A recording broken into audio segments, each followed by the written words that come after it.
This video continues with Let's Talk. After failing the Chunin exams, I joined a crossover anime chat group, Let's Talk. As the plan proceeded, the Levi squad, having sacrificed many Survey Corps soldiers, finally lured the female Titan into the trap. In an instant, countless prepared capture devices activated, firing harpoons from all directions, pinning the female Titan firmly in place, unable to move. We succeeded. Historia cheered, and the dead people behind her also became excited.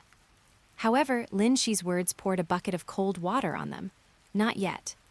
Everyone did not understand why Lin Shi would say such a thing. Clearly, the female Titan had already been captured. Although she defended her nape with her crystal-like hardening ability, cutting through it was just a matter of time, right? The situation should have been settled. Although everyone wanted to say so, having witnessed Lin Shi's methods along the way, they were all convinced by him. Therefore, they chose to trust Lin Shi's judgment and stared nervously at the female Titan. Historia swallowed, waiting for the female Titan's countermeasure. Soon, when the Survey Corps decided to use explosives to blast open the female Titan's nape, she suddenly let out a loud roar. The roar spread in all directions, echoing through the forest. What is she doing? Historia had a bad feeling. Immediately after, she felt the ground trembling, and a large number of Titans swarmed in, crazily pouncing on the female Titan and biting her body. Protect the female Titan, don't let these Titans get near her. Survey Corps Commander Erwin, standing on a tree branch, shouted. Many Survey Corps members attacked one after another, starting to clear out the Titans approaching the female Titan. But unfortunately, the number of incoming Titans was just too large. Even if they all attacked, they were powerless to stop them. Historia and the others wanted to help, but they were all stopped by Lin Shi. Just kidding, if I really let you succeed, wouldn't I have come in vain? Lin Shi thought secretly but said on the surface, wait and see. Soon, due to insufficient manpower, Erwin had to order a retreat, and everyone sighed in regret. As the female Titan was gradually dismantled and devoured, a large amount of steam emerged. A dark shadow used the cover of the smoke and the vertical maneuvering equipment to catch up with the team. Because she was wearing a Survey Corps cloak, no one noticed her for a while, and she blended into the group. But those riding horses saw it clearly. That is, Annie, Historia exclaimed. Annie, a soldier who graduated from the 104th Training Corps with her, had joined the military police brigade with the second highest score. Who would have thought she was a Titan hiding among humans? So that means, including Eren, there are 2 humans in the 104th Training Corps who can turn into Titans. Historia was slightly worried. She always felt that 2 was not the limit of the 104th class. The other soldiers who learned the true identity of the female Titan were also indignant, wishing they could tear Annie apart alive. Apart from the hatred for Titans, there was also the resentment of having almost been killed. This traitor! The support squad leader cursed, and the others echoed. Historia was full of worries, and the group continued to follow behind. They only stopped when Annie transformed into the female Titan again to pursue Eren. Eren, you go first. The 3 members of the Levi squad stayed behind to cover the retreat, attempting to kill the female Titan. It must be said that these 3 were worthy of being the elite of the Levi squad. Working together, they once forced Annie into a desperate situation, blinding her and cutting her hamstrings. If it were an ordinary Titan, they would only be waiting for their necks to be cut now. It's just a pity that a Titan with human intelligence is too overpowered. One person wanted to take advantage of the gap, while the female Titan was recovering from her injuries to try and cut her neck. But unexpectedly, as soon as he flew over, he was bitten to death by the female Titan. A blood-covered Annie slowly raised her head, revealing one eye that had already fully recovered. What? The female soldier widened her eyes. She gave up recovering both eyes simultaneously to recover one eye faster for use. There's such a move. The disadvantage and casualties caused by the information gap instantly threw the remaining 2 into chaos. The female soldier wanted to retreat, but a fully recovered Annie didn't give her that chance and stomped her to death. The other person was also caught up too, and kicked to death. The cruel scene left everyone silent for a moment, but the next second, the three were brought back by three Linshis. What's the situation? Not just the three from the Levi squad, but everyone else was also confused. Only Historia had seen the whole process clearly. Every time the female Titan delivered a fatal blow, a Linshi would appear to save them. The key point was that everyone acted as if they hadn't seen it, thinking the three from the Levi squad were dead. Historia thought to herself, what a strange power, what exactly is this? Before she could continue to think about it, she felt someone pat her twice. Pat, pat. Turning around, she saw Linshi looking at her, pouting, the meaning self-evident.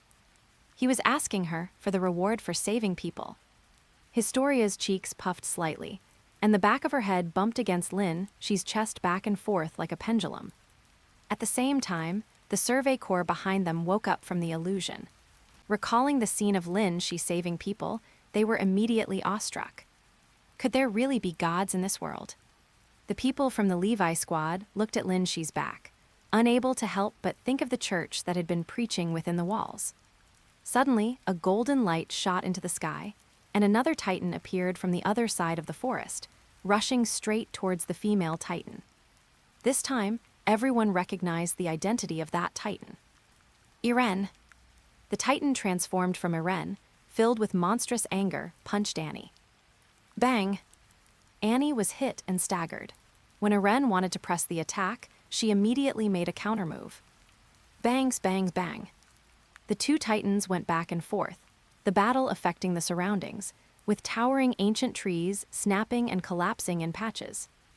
Go, Iren. Take down this traitor. You can do it. The others cheered for Iren, one after another, their voices converging into a wave of sound that drowned out the forest. But it was a pity that Iren couldn't hear them.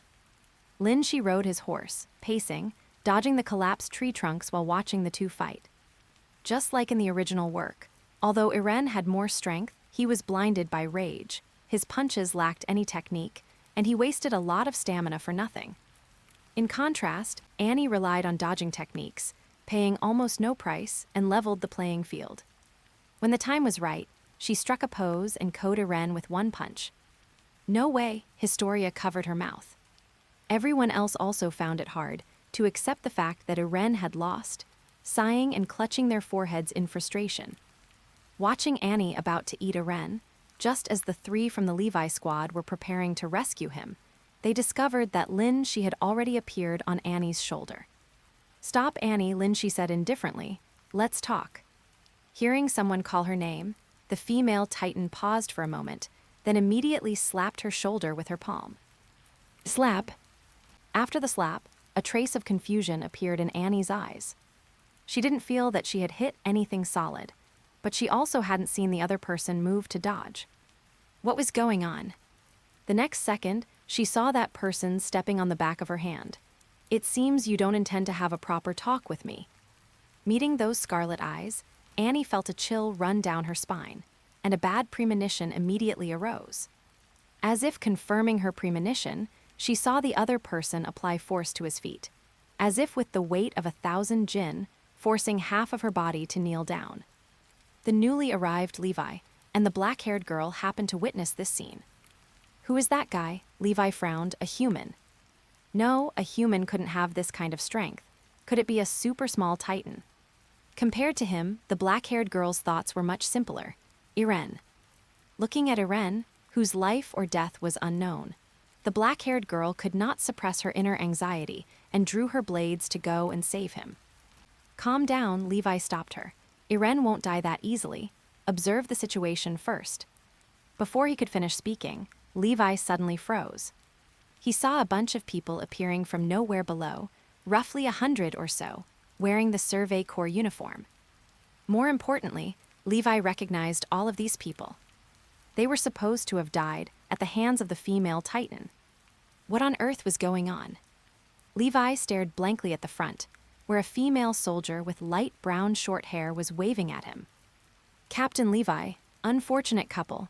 At first, Levi thought he was hallucinating. But it wasn't until more and more people called out to him, coupled with the tangible sensation of shaking hands, that he realized that wasn't the case. What is going on? Levi let go of the hand he was holding. Aren't you all dead? Ah, we did almost die indeed.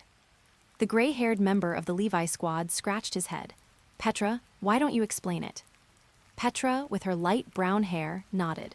She quickly summarized what she had heard from the others, combined with her own experience, and explained it to Levi.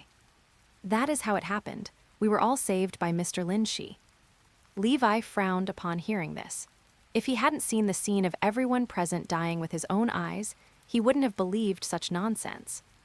Was this some kind of fairy tale to trick children? But since it was the truth, he had no choice but to believe it. That guy really is human. Levi looked toward the figure who was currently pinning the female Titan down, rendering her unable to move. SHH, SHH. A blonde soldier said, Captain Levi, how can you be so rude to Mr. Linshi? What if he hears you? Huh? Levi looked over, his sharp gaze making the man tremble 3 times over. Oh my, oh my. Someone stepped in to smooth things over, saying with a cheeky grin, Captain Levi, aren't you happy to see that we are safe and sound? Levi snorted coldly and turned away. After a moment, he said, it's good that you're still alive. That person had been prepared to be ignored, but upon hearing Levi say that, he couldn't help but feel moved. Captain Levi, what a total tsundere. Everyone completed the second half of the sentence in their hearts. Because of the immense strength and stance displayed by Mr. Linshi, everyone felt incredibly at ease, no longer feeling the tension of potentially encountering a crisis outside the walls at any moment. Except for the black-haired girl. Iren, the black-haired girl, looked at the battlefield, her eyes filled with worry. Mikasa, Historia, came over to comfort her. With Mr. Linshi here, Iren will definitely be safe. Mikasa pursed her lips and remained silent. Meanwhile, more and more soldiers from the Survey Corps arrived. Witnessing the scene of Mr. Lin, she suppressing the female Titan. After understanding the situation, they exclaimed in amazement one after another. So amazing. Too strong. This is beyond the scope of humanity. He could be called a god. Lord God. Someone even couldn't help but kneel down to Mr. Linshi on the spot. Commander Erwin looked at Mr. Linshi, deep in thought. Under the gaze of everyone, Mr. Linshi also seemed to feel a continuous stream of popularity points gathering on him. He smiled and stepped on the nape of the female Titan's neck. Annie, can we talk now? Annie didn't speak, only hardening herself blindly. She knew she had no way to escape. Rather than being captured alive, it was better to just fall into a deep sleep here. Watching Annie, who was about to be completely sealed away, Mr. Linshi scratched his head and slowly crouched down, his tone calm. Annie, if you continue, I will go to Marley and kill your father. This sentence was very effective. Annie actually stopped hardening. A muffled voice came from beneath the nape's flesh. Who, exactly, are you? A passing champion of justice. Mr. Linshi smiled. Don't worry, everyone inside the walls is a saint. As long as you confess, no one will do anything to you. This wasn't a lie. In the original story, Annie killed so many people, yet she slept until the finale and was still accepted by everyone. In the end, she had a happy family and even became the commander's wife, which just goes to show the level of saintliness of the people inside the walls. Now that Mr. Linshi had saved everyone, as long as Annie was willing to cooperate, it was estimated that no one would make things difficult for her. After a moment of silence, the female Titan's body began to steam, and a girl with blonde hair tied in a bun emerged from the nape of the neck. Mr. Linshi smiled, finally willing to have a proper talk. Annie didn't speak. Instead, the members of the Survey Corps on the other side let out deafening cheers. We did it. Everyone hurried over using their ODM gear. Several people immediately restrained Annie, and the black-haired girl shouted for Iren to dig out the nape of the headless Titan. Historia came to his side, along with a short person who was 1.6 meters tall and a blonde with a calm expression like a lake. Mr. Linshi recognized these two. Captain Levi of the Survey Corps and Commander Erwin. Both were popular characters in Attack on Titan, especially the former, whose popularity even far exceeded the male protagonist, Eren Yeager. So popular, but it's a pity they didn't join the chat group. Mr. Lin, she shook his head and interrupted Erwin before he could speak. Let's go somewhere else. We can talk while we walk. Erwin glanced at the Titan hiding behind a tree not far away and nodded in agreement with the proposal. Everyone retreat. After packing up, everyone quickly left the forest with Annie and the unconscious Irene Yeager. They met up with the soldiers waiting at the edge of the forest and headed toward the walls. Krista, you worried me to death. Ymir was extremely excited to see Historia and rushed straight over. Unfortunately, she was pushed away by Mr. Lin, she with one hand. You guy. Ymir looked at Mr. Lin, she, who was holding Historia, and gnashed her teeth in anger. Thinking about how she had been tricked into providing support by his illusion earlier, adding new grudges to old ones, she wished she could turn into a Titan and bite Mr. Lin, she to death. But hearing about Mr. Lin, she's record of suppressing the female Titan from everyone, Ymir knew that even if she turned into a Titan, she probably couldn't beat Mr. Lin, she. For a moment, she fell into a deep sense of powerlessness. Ymir, I'm fine. Historia hurriedly comforted Ymir. Mr. Lin, she didn't do anything to me. Krista, it's all my fault for being useless, Ymir said, dejected. Are you two putting on a show of star-crossed lovers here? Mr. Lin, she was speechless and straightened Historia's little head. When riding, ride properly, don't be distracted. What if you fall? Historia was about to puff up her cheeks, but then she felt that what Mr. Lin, she said, made sense. Although they were riding on the plains, because they were moving at full speed, it was very possible to accidentally trip or something.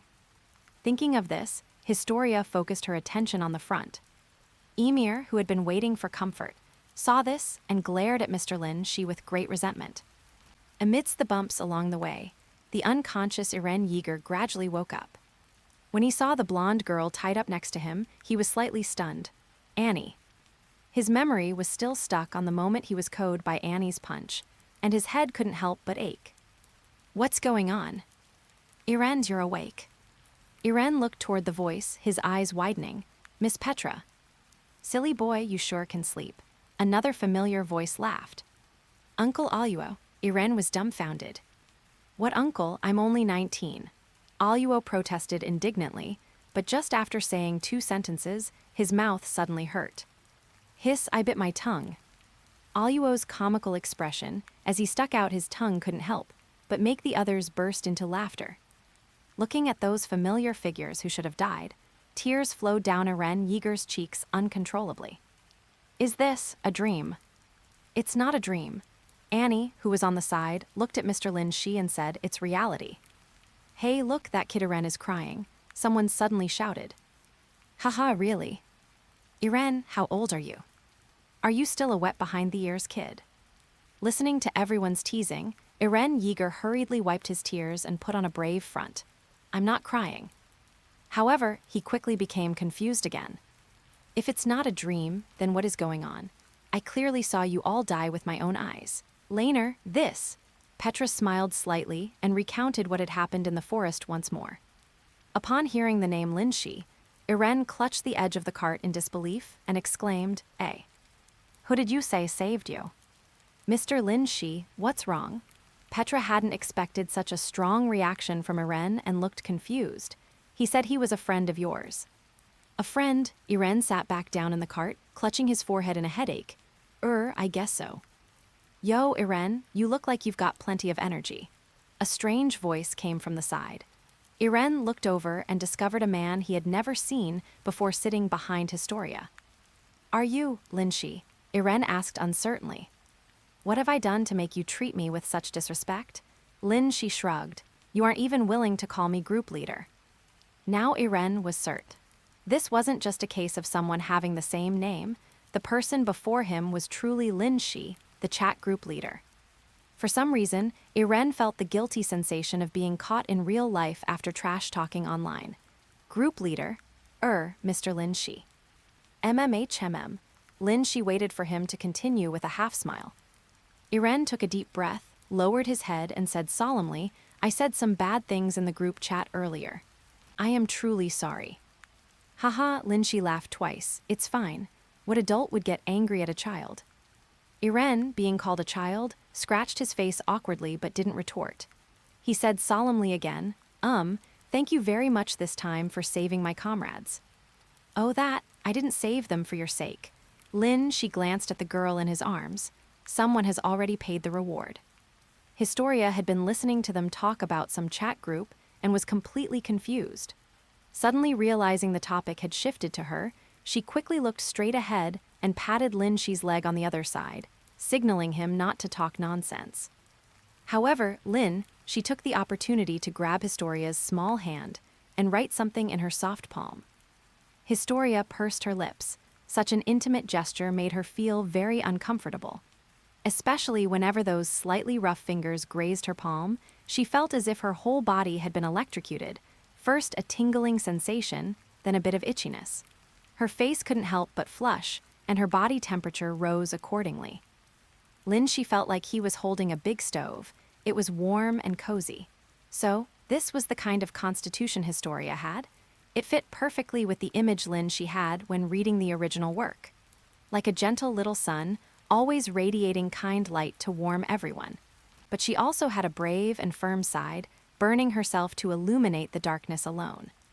Thinking of her eventual fate, she thought to himself, what a terrible ending. Since I'm here, it will never happen again. From now on, Historia will only, and can only be mine. Although this thought was too domineering, she didn't think there was anything wrong with it. He'd kissed her and touched her. Was he supposed to just wipe his mouth and walk away? That would be worse than a beast.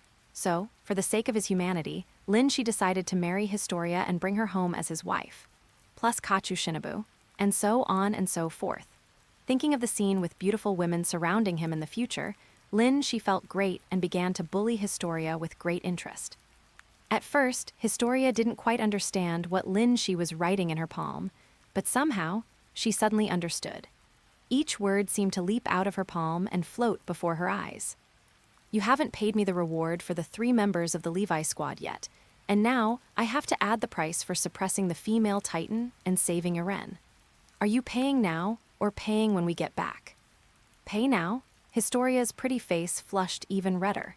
There were so many people around. Being seen once was already embarrassing enough, and now she had to do it again? Did she have no shame left? She immediately shook her head and wrote the character for back in Shi's palm. She smiled and continued writing. If you pay when we get back, it will be double. Double? Historia bit her lip, clearly very dissatisfied with she taking advantage of the situation. They could already see the city walls. Did he really have to double the price for just this little bit of time? He was even more unscrupulous than the lone sharks in the underground city. She prepared to be an ostrich, pretending not to know and stalling for time. But she wouldn't give her that chance. He immediately moved to turn her head for a kiss. Historia's eyes widened, and she hurriedly said, I know, stop. Once the force holding her chin disappeared, Historia cautiously looked around. Finding that no one had noticed their little interaction, she breathed a sigh of relief. At the same time, she couldn't help but puff out her cheeks and elbow Shi to vent her anger. Shi didn't care at all, stretching lazily. He scanned the surrounding troops, his gaze sweeping over face after face, finally settling on a tall man with short hair. Berthold, what's wrong with you? The blonde-haired man beside him asked in confusion. Why are you sweating so much? Are you hot? Berthold opened his mouth, not knowing what to say. He trembled and said, Leiner, you. Leiner asked, what about me? No, nothing. Berthold's face was deathly pale, cold sweat streaming down. Leiner was confused, but he didn't pay much attention to his friend's strange behavior, saying with a face full of anticipation, I didn't expect this expedition outside the walls to have such a big harvest. We actually captured an enemy Titan. We should be able to pry a lot of information out of her, right? Since we participated in this operation, we might even get a promotion when we get back. Upon hearing this, Berthold's face turned even paler. Shi, who heard their conversation, scoffed, immediately drawing Leiner's attention. Thinking that she felt he was overestimating his own abilities, Leiner said, There's no need to laugh at me like that. Although I didn't contribute as much as you, I still put in the effort, right? I even wounded the female Titan and saved my comrades. Sorry, Lin Shi wiped away his tears. I'm not laughing at that, it's just, ha ha ha. Leiner, that silly kid, really did have schizophrenia just like in the original work. He had completely forgotten that he was also a Titan and an accomplice of Annie. He was still there fantasizing about promotions and wealth. Talking about wounding the female Titan, he had actually carved Iren's location into her hand. If you look closely, the crimes he committed were enough to have him beheaded 18 times over. When Lin Shi watched it through the screen before, he thought Leiner was quite funny. Now that he saw it with his own eyes, he found it even funnier. Leiner was depressed by Lin Shi's laughter and silently rode his horse a bit further away. Seeing him leave the group, Berthold immediately followed. The group soon returned inside the walls. Since there were no casualties during this Survey Corps expedition, and Erwin announced that they had gathered important information about the Titans, the public cheered and celebrated, showering them with flowers. This allowed the members of the Survey Corps to enjoy the treatment of heroes for the first time in a long while. After returning to the Survey Corps headquarters, most people still couldn't walk out of the atmosphere from just a moment ago. With smiles on their faces, they seemed to be savoring the feeling of being loved by the public. So noisy, Levi clicked his tongue. Come now, Captain, just let them be happy for a while. Hange, wearing glasses, walked over. Even though they hadn't been drinking, they looked drunk, draping an arm over Levi's shoulder. Heroes, oh, the public is calling us heroes. This is a situation that hasn't happened in several years, right? It used to be nothing but insults. Oh my, it's rare to be able to hold our heads high for once. We definitely have to enjoy it, right? Levi didn't answer, just hummed faintly and turned to walk toward a certain room. Click. The door was briefly opened and closed. Levi looked up at the two figures inside, his gaze lingering on the person who was tied up. Her limbs had been severed, and wisps of smoke were rising from the wounds. How is it? Levi asked. Has she confessed anything? Erwin shook his head. Levi looked at Annie. You tell us everything you know. Annie remained silent. Levi drew the blade from the table. In the hallucination, you seemed to kill my subordinates in various ways. Do you find that interesting? Hey, his gaze was deep, his voice as magnetic as ever. Answer me. You're being too rude, aren't you? The room fell silent for a moment. Annie lowered her head. Before Lin Shi comes, I won't say a single word. Levi took a step forward, but was held back by Erwin on his shoulder. He turned back, letting out an inquisitive, huh. Go find Mr. Lin Shi and bring him here, Erwin said. Levi clicked his tongue, turned around, and walked out of the room, casually sheathing his blade back into his omnidirectional mobility gear.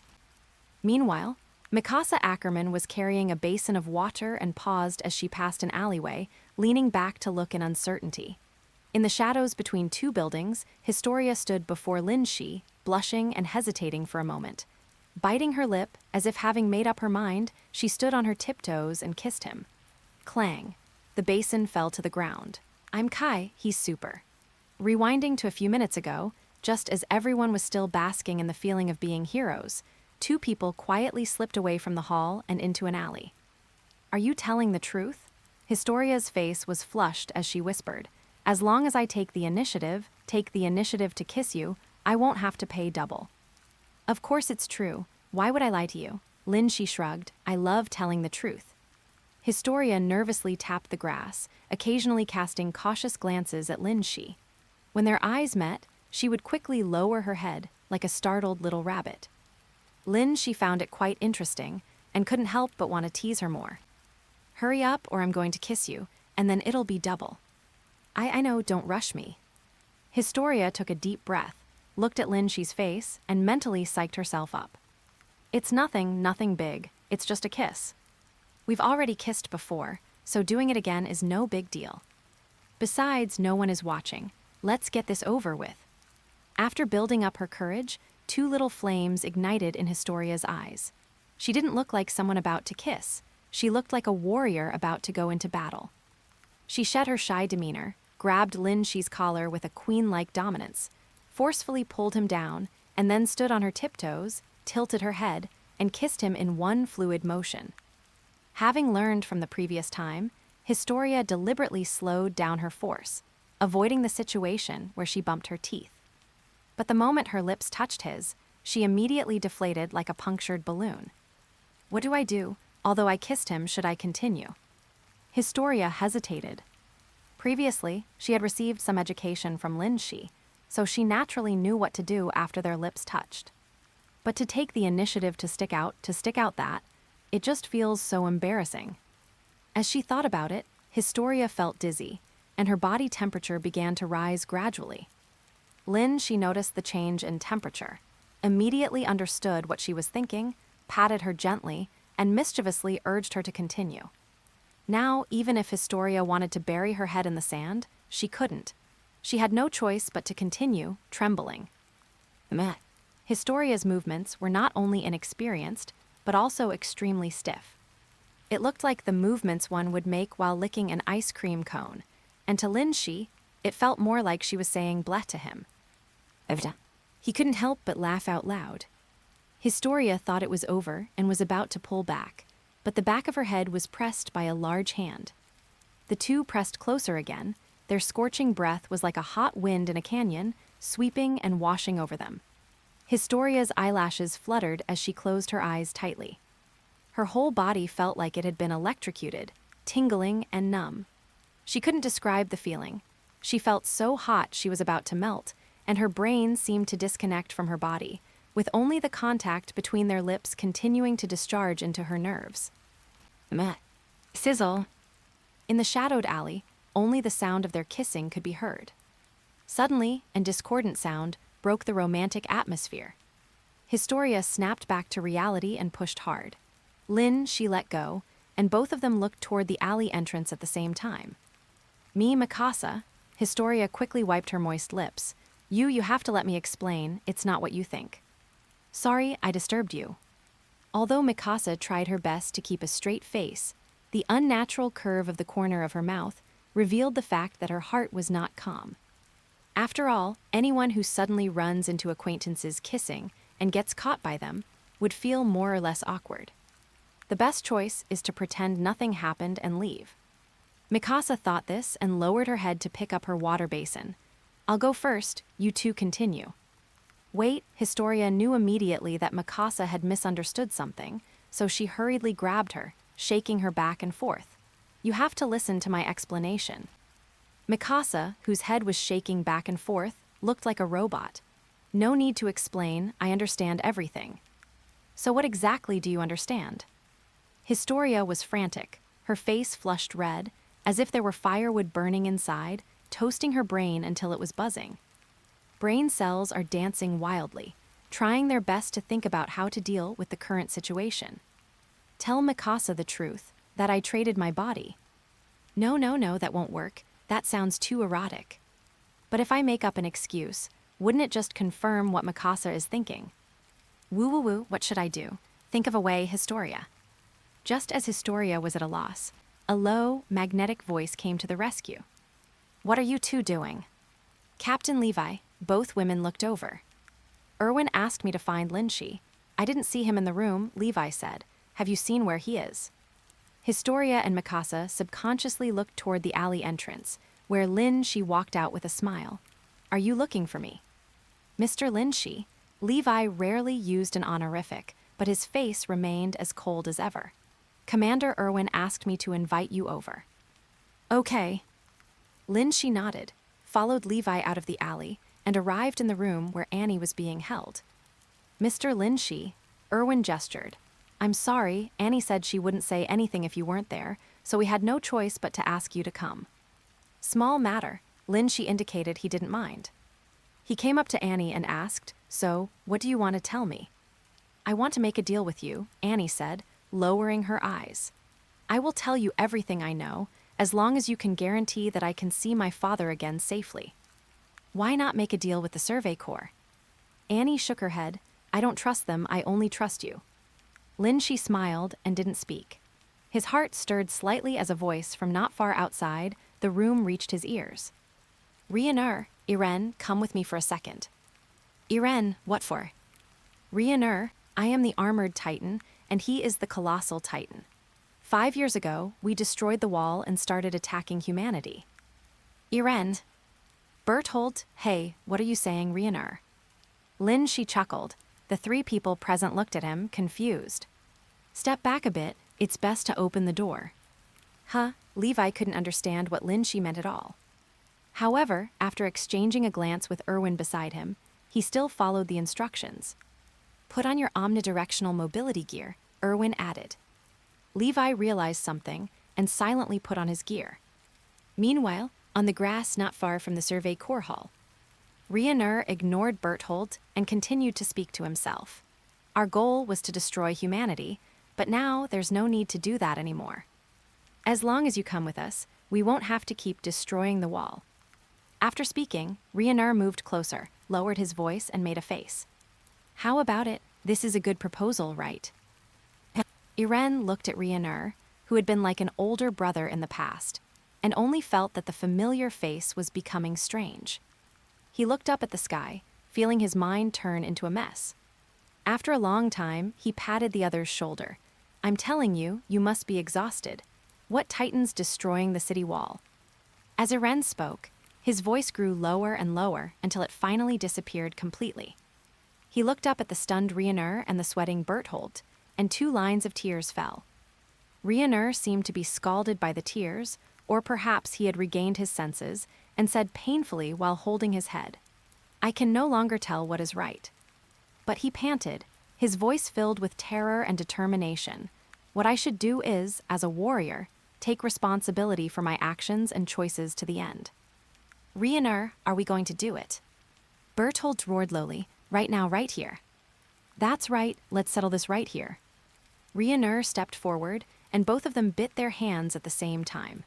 The moment the blood splashed out, dazzling lightning lit up the surroundings. A pillar of light like thunder descended from the sky. Agreement, boom.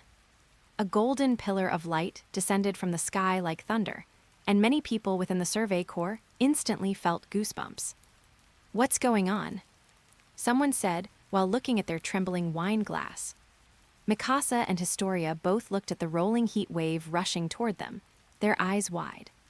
The next second, the roof was blown off, and the building, mixed with stones and wood chips, disintegrated as if it had been washed into a turbulent river. Levi sensed the danger, grabbed Erwin, and exited the room before the heat wave hit, narrowly avoiding the incoming wood splinters. Run! He shouted to everyone in the room, fired a hook from his ODM gear into the doorframe, and swung out of the hall. Before the people present could react, they saw the house collapse. Rumble! Levi didn't have time to worry about those buried under the ruins. He was blown dozens of meters away by the heat wave, only stopping when he hit a tree. Captain Levi, Commander Erwin, are you okay?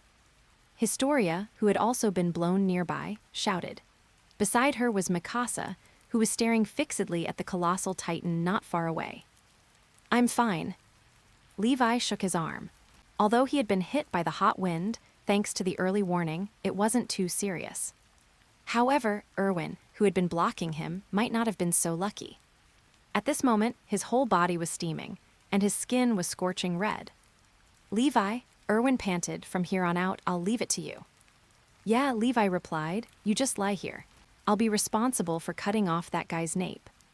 On the other side, Irene stared blankly at the 2 massive bodies slowly rising within the steaming mist, his thoughts involuntarily returning to that afternoon 5 years ago.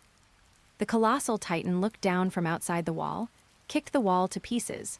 The armored titan smashed through the city gate, and countless titans charged inside to slaughter at will. His home was hit by a flying boulder, and his mother was pinned under the ruins, unable to escape. At only 10 years old, he could only watch in despair as his mother was eaten by a titan. From that moment on, he hated titans to the core and swore to kill every last titan. Of course, what he hated most were the colossal titan and the armored titan who had caused all of this. He wanted to kill them every moment of every day. He hadn't expected that these 2 guys had actually been hiding in the Survey Corps, living and eating with him for 4 long years. Recalling the times they had called each other brothers and talked late into the night, Irene felt unprecedented disgust. Anger filled his chest, almost making him spit fire. You too, Irene gritted his teeth and raised his right hand. You bastards, you traitors. Another golden light lit up. Roar! The titan that Eren transformed into roared and charged toward the two of them, punching the armored titan in the face. But Leiner wasn't a pushover either. After taking the punch head-on, he immediately began his counterattack. In an instant, the two great titans clashed, shaking the earth and kicking up dust. The colossal titan, having only manifested half a body, reached out a hand, gently brushed aside the ruins, and pinched out a blonde figure. Cough, cough, Annie coughed twice, be careful. Suddenly, a titan figure about 3 meters tall rushed out from the ruins, top-heavy, with crimson eyes, using its hands and feet to scramble up the colossal titan's arm to attack him. Berthold was slightly stunned when he saw this titan and couldn't help but whisper, Marcel. There was no doubt that the titan before him was the same one that had eaten his companion outside the wall 5 years ago. He hadn't expected the other party to have joined the Survey Corps. It was truly a case of bad luck meeting an old enemy. After just a moment of hesitation, the small titan immediately climbed onto his shoulder, twisted its body, and prepared to strike at his nape. But Berthold wouldn't just sit there and be captured. He immediately released steam from his body, forcing the small titan to pull away. At the same time, he immediately conceived his next move in his mind. The jaw titan is very agile, I can't catch her. I should help Leiner deal with Eren now, and then escape. Thinking this, Berthold stopped releasing steam and punched toward the jaw titan, forcing her back.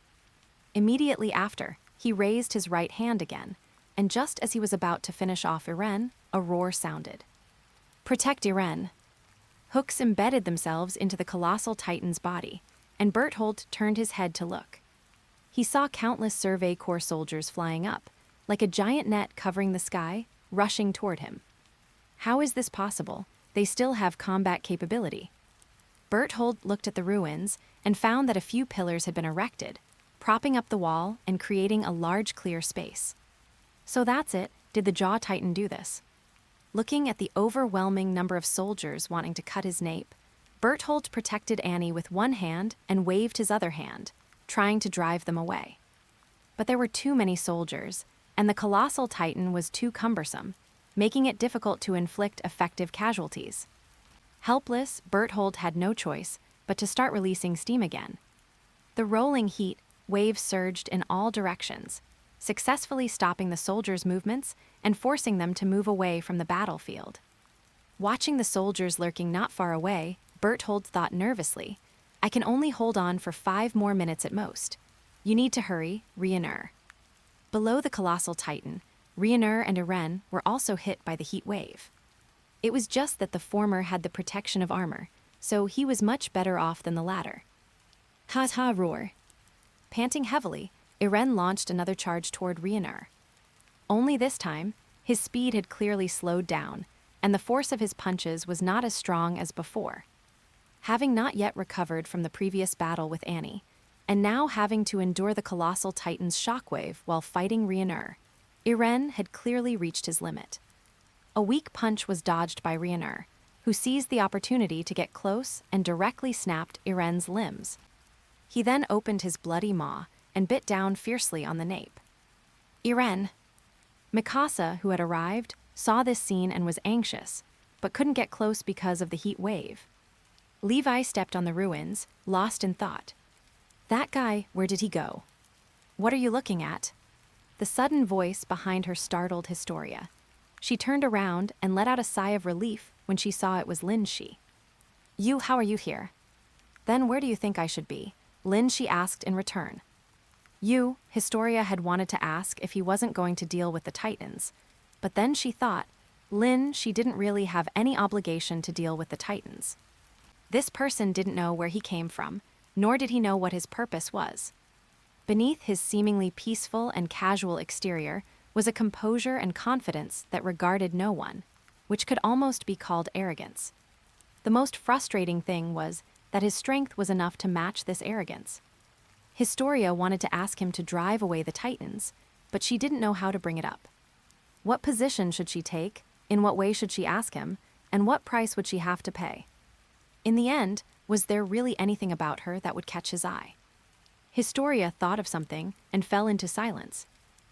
She looked at the battle in the distance and said, "It's all planes. It's hard for the ODM gear to be effective. People might die in large numbers." Historia's delicate body trembled slightly.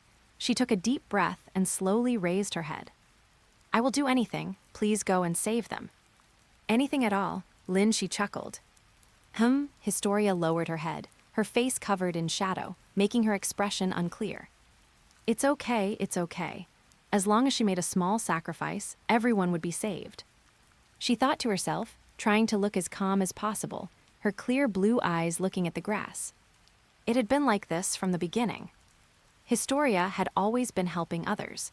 Only in this way could she confirm the meaning of her existence. Only when playing the good girl in the eyes of others could she find a trace of self-worth. For this, she had always suppressed her true nature. Like a puppet, being led by strings every day to perform, left Historia physically and mentally exhausted. In countless days and nights, she had often thought it would be better to just die. For this reason, she joined the Survey Corps, wanting to find a death that had value for others. It might sound very twisted, but in reality, it was also very twisted. There was no helping it. After all, in Japanese manga, everyone is a problem child. She felt quite helpless. Looking at the current situation, if he really asked for her body, it might just cause Historia, who already had self-destructive tendencies, to reach a breaking point. He didn't want a lifeless Historia. So it was better to wait a while. After all, he had plenty of time to wait for the melon to ripen. Thinking of this, she slowly spoke. "All right then, Historia. I want you to hold your head high from now on and live proudly with your own name." "Eh?" Historia didn't seem to expect Shi to say that. After a moment of stunned silence, she looked up in surprise. Looking at that face regaining its vitality, Shi was very satisfied. Using Ymir's lines to pick up Ymir's girl, the effect was indeed good. He thought to himself, although Ymir hasn't said it yet, so I'm the stunning debut. Shi turned and walked toward the battlefield, leaving behind a bewildered Historia, who stared motionless at his back. Hyuga family. Congratulations on successfully participating in the attack on Titan Act 1 Female Titan plot. Initial screening popularity points obtained, 200,000 plus 150,000. Estimated weekly popularity points obtained subsequently, 5,000. Evaluation for this time is, obtained triple popularity points. Congratulations on successfully participating in the attack on Titan Act 2 I'm Armored. He's Colossal plot. Initial screening popularity points obtained, 240,000 plus 160,000. Estimated weekly popularity points obtained subsequently, 10,000. Evaluation for this time is, B. In the Uchiha residence, Shi, who had returned from the attack on Titan World, looked at the panel in front of him and couldn't help but laugh like a maniac. Hehe, I'm rich, hahaha. With 440,000 popularity points, plus the 170,000 he had before, the popularity points in his hands had now exceeded 600,000. It was enough to buy most of the items in the store. Aside from the top-tier 6 paths Bloodline and Rinnegan, high-level ninjutsu and bloodline limit like the Flying Thunder God and Mangekyo posed no pressure for him. After laughing for a while, Shi started browsing the store. First was the Flying Thunder God. As a strategic-level ninjutsu and a noble space-time ninjutsu, it was cheap, so there was no reason not to get it. Buy. Purchase of ninjutsu, Flying Thunder God technique successful. A large amount of insights regarding the Flying Thunder God technique flooded into Shi's mind. He adapted for a while and thought to himself, now, even Minato might not have a higher understanding of the Flying Thunder God than me. This was the confidence the system gave him. After all, Minato practiced it himself, so his foundation was shaky, whereas his was directly instilled by the system, making it very solid. Shi sensed his current strength and estimated it to be at the peak of Jonin level, just one step away from the cage level. However, in terms of actual combat capability, he might be stronger than all Jonin. After all, he had the noble spacetime ninjutsu plus the Sharingan. If one had to subdivide it, He should be in the transitional stage between Jonin and cage level, commonly known in his past life as Anbu. However, the Naruto world didn't have this term. Anbu belonged to an organization, and the strength within it varied, so Lin Shi had to use Jonin Great Perfection or half-step cage level as a substitute. Generally, breaking through the bottleneck of the cage level was as difficult as reaching the sky. But as a peerless genius, Lin Shi only needed a gentle nudge. Purchase of Bloodline Limit Sharingan, 2 Tamo successful. Purchase of Bloodline Limit Sharingan, 3 Tamo successful. The next second, Lin Shi's Sharingan completely evolved into the 3 Tamo state, emitting a cold red light. His vision became extremely clear, and his ocular jutsu was also enhanced by more than double. The 3 Tamo Sharingan caused his combat power to soar again, successfully stepping into the threshold of the cage level. Although it was just the floor level of cage, it was still cage level after all. Lin Shi felt confident in his heart and no longer needed to be as timid as before. He checked his popularity points. The Flying Thunder God cost 250,000, and upgrading to 3 Tamo cost 300,000, leaving him with over 60,000 popularity points. He didn't pay any more attention to it, closed the panel, let out a long sigh, stood up, and walked outside. The sunlight shone on him, carrying the coldness unique to early morning, making people feel refreshed. Lin Shi couldn't help but stretch and said softly, "It's time to retrieve my savings in Konoha." Hyuga clan training ground. 2 small figures were sparring in the field, moving back and forth with clean movements. Hyuga Hayashi, who was sitting on the side watching the battle, gradually felt surprised as he looked at the girl. At this time in the past, Hyuga Hinata should have already been defeated. Why has she persisted for so long this time? Not only that, her chakra volume was also several times more than before. What exactly happened? Hyuga Hayashi fell into deep thought. Meanwhile, the battle in the field also came to an end. Neji seemed to have lost his patience, seized the opportunity to cut off Hinata's chakra flow with one finger, and then followed up with a throw, tossing her onto the floor. The winner has been decided. Hyuga Hizashi, who was in charge of refereeing, said. "I lost to Neji brother again," Hyuga Hinata said. Neji didn't respond and silently stepped aside. This made Hyuga Hinata feel somewhat despondent. She didn't understand why the brother who was close to her when they were young was so cold to her now. "Hinata," Hyuga Hayashi walked over and asked, "What have you been doing during this time? Why has your chakra volume increased so much?" Hyuga Hinata didn't expect her father to suddenly ask her, and she said in a fluster, I didn't do anything special. I just went to do tree climbing training with Lin Shi brother." Lin Shi, Hyuga Hayashi narrowed his eyes slightly. Of course, he knew about the only other Uchiha descendant in this village, but he hadn't paid much attention to him, only knowing that he was a guy who hadn't even passed the Chunin exams. What was his purpose in approaching Hinata? Was he trying to marry into the Hyuga clan? HMPH, absolutely impossible. He would not agree to this marriage. Not to mention that the Hyuga clan had to ensure the purity of the Byakugan. Just the identity of being Uchiha was enough to keep Lin Shi out of the door. Why could the Hyuga clan become the #1 big clan in Konoha?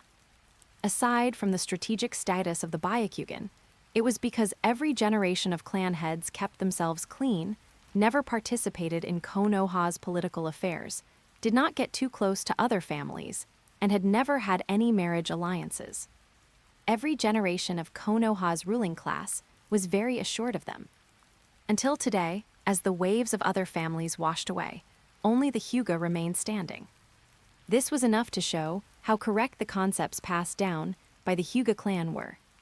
As the current Hyuga clan head, Hyuga Hayashi also decided to implement this policy to the end. So what Uchiha, what ninja clan, get out of the way?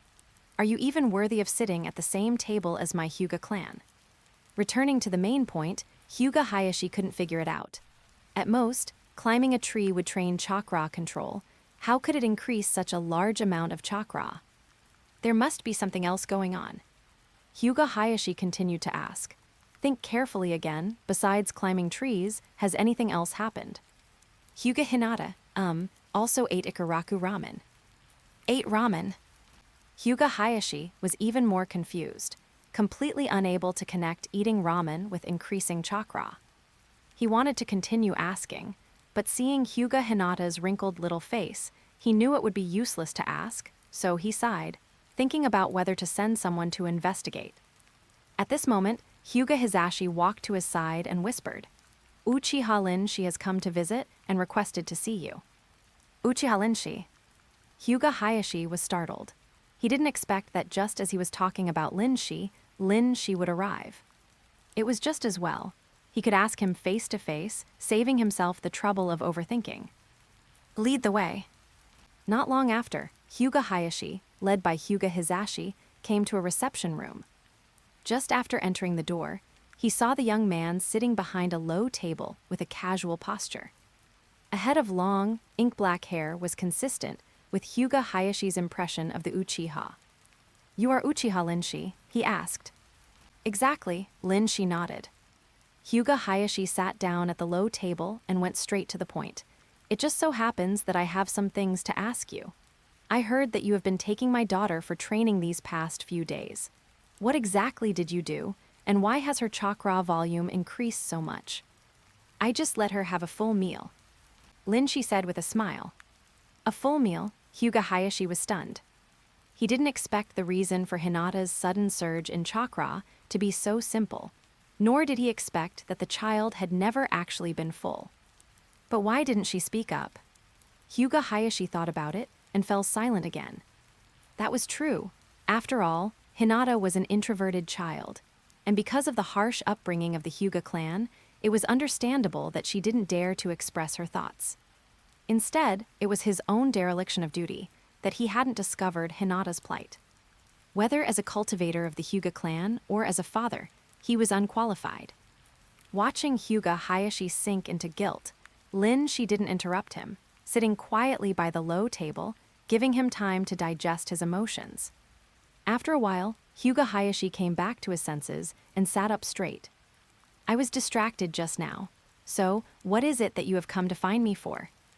Linshi didn't care about his attitude and calmly stated his intention. "I hope the Hyuga clan will come forward to guarantee me for the position of Jonin, bird in a cage." "Guarantee you to become a Jonin?" Hyuga Hayashi looked Linshi up and down and immediately understood the reason for his visit. This was him coming to pull strings. As for why, one could easily guess. It was definitely for the Uchiha inheritance. Hyuga Hayashi understood Linshi's feelings very well. After all, that was a massive fortune that even he would find hard to walk away from, and it was a real shame to only be able to look at it without being able to use it. But principles were principles. The Hyuga clan would never get too involved with any ninja clan, let alone the Uchiha, a family feared by the village. Although only 2 children remained now, and it was practically non-existent, Hyuga Hayashi wouldn't take any risks. If something went wrong, wouldn't he become the eternal sinner of the Hyuga clan? Hyuga Hayashi pondered for a moment and said, "A Jonin of the village cannot be appointed just by a guarantee. One must have the corresponding strength. As far as I know, you didn't even pass the Chunin exams, right? How could you pass the Jonin test?" "My failure in the Chunin exams was due to a villain setting a trap." Linshi said calmly, "This person is insidious and cunning. He sent a Jonin to snipe me and played tricks behind the scenes, which is why I failed the Chunin exams." Hyuga Hayashi felt a headache coming on after hearing this. "A Jonin sniping you during the Chunin exams? You really dare to imagine things. Not to mention whether this is embarrassing, or if the Hokage-sama would agree. Just the fact that the identities of the personnel for the Chunin exams are strictly vetted. Do you think any Tom, D***K, or Harry can just sneak in? Only legitimate genin can enter. What decent Jonin would keep wearing a genin badge? That's just insane." Therefore, Hyuga Hayashi didn't believe a single punctuation mark of what Linshi said.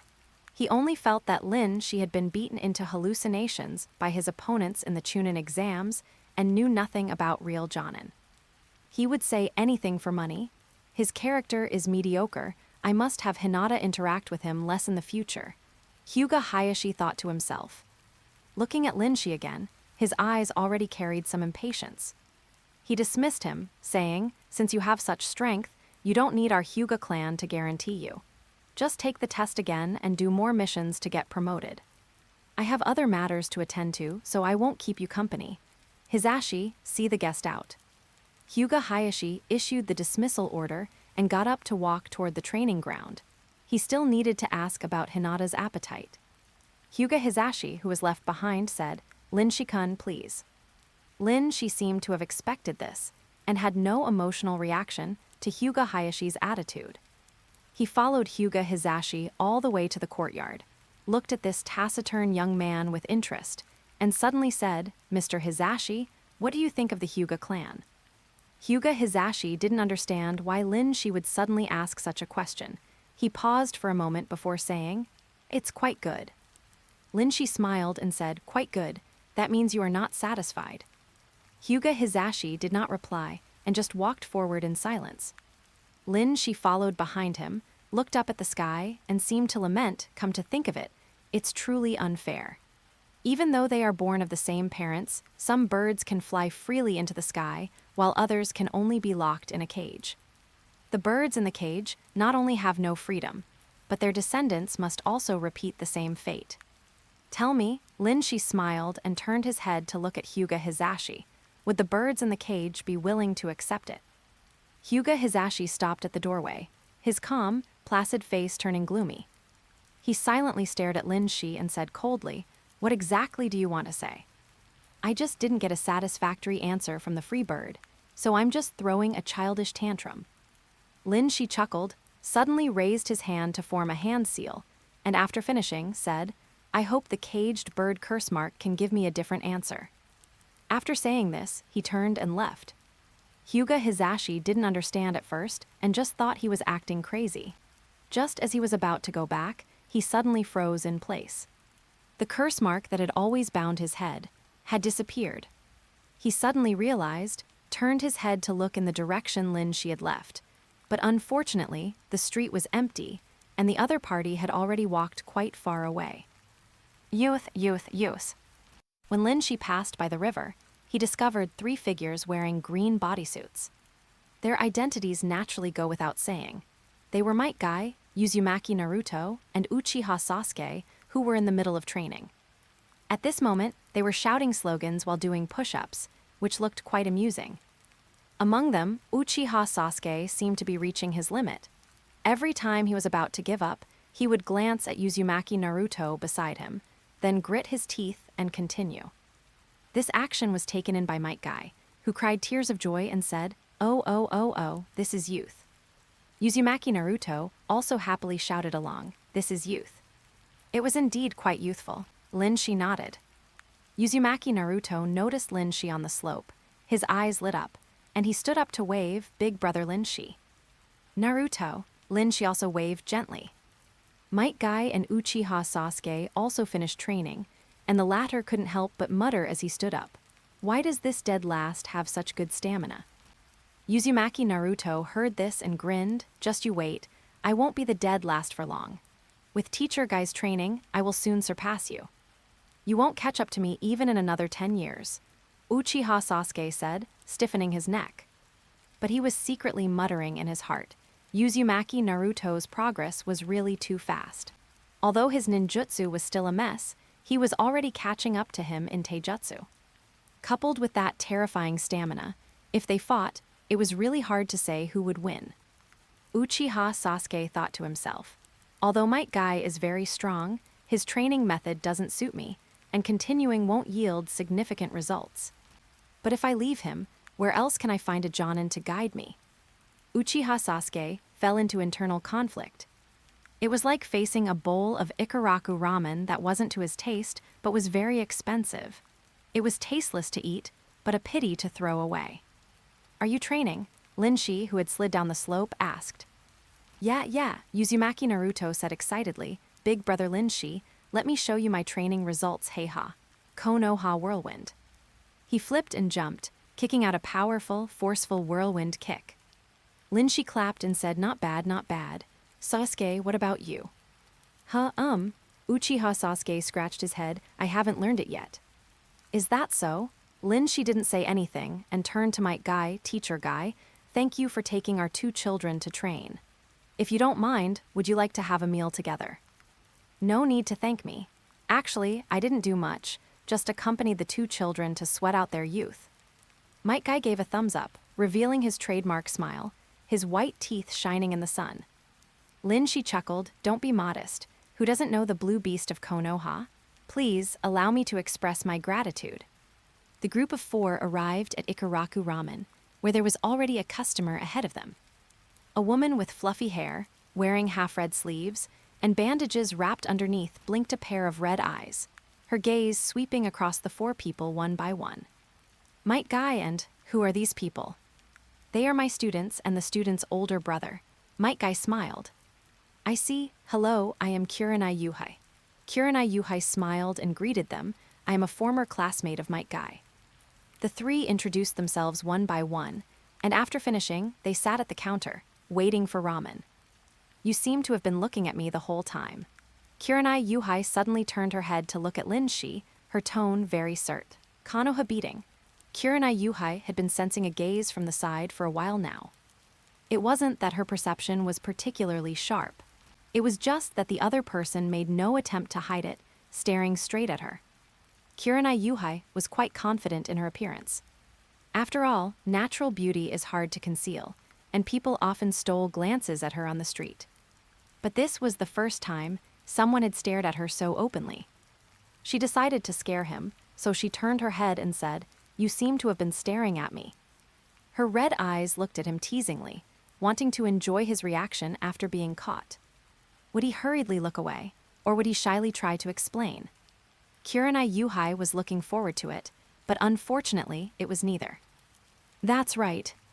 Lin Shi admitted it frankly. I heard that Miss Kurenai Yuhai is the best jonin at Genjutsu in Konoha, so I was curious. I can't compare to the famous Uchiha clan. Kurenai Yuhai smiled self-deprecatingly. The Uchiha clan are all natural Genjutsu ninjas. As long as they unlock the 3-Tamo Sharingan, surpassing me is easy. Her words carried a hint of bitterness.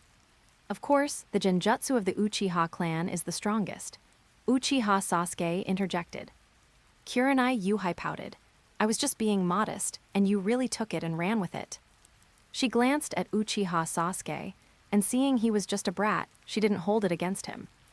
She looked back at Lin Shi, waiting for what he had to say next. She had expected Lin Shi to say something nice to flatter her, or at least be modest. But who knew that his opening words would almost make Kurenai Yuhai die of anger? Miss Kurenai, you don't need to belittle yourself. To be second only to the Uchiha clan, you are still the #1 Genjutsu master in Konoha. You really dare to say that? Kurenai Yuhai's chest heaved slightly, suppressing her anger, and she secretly gritted her teeth.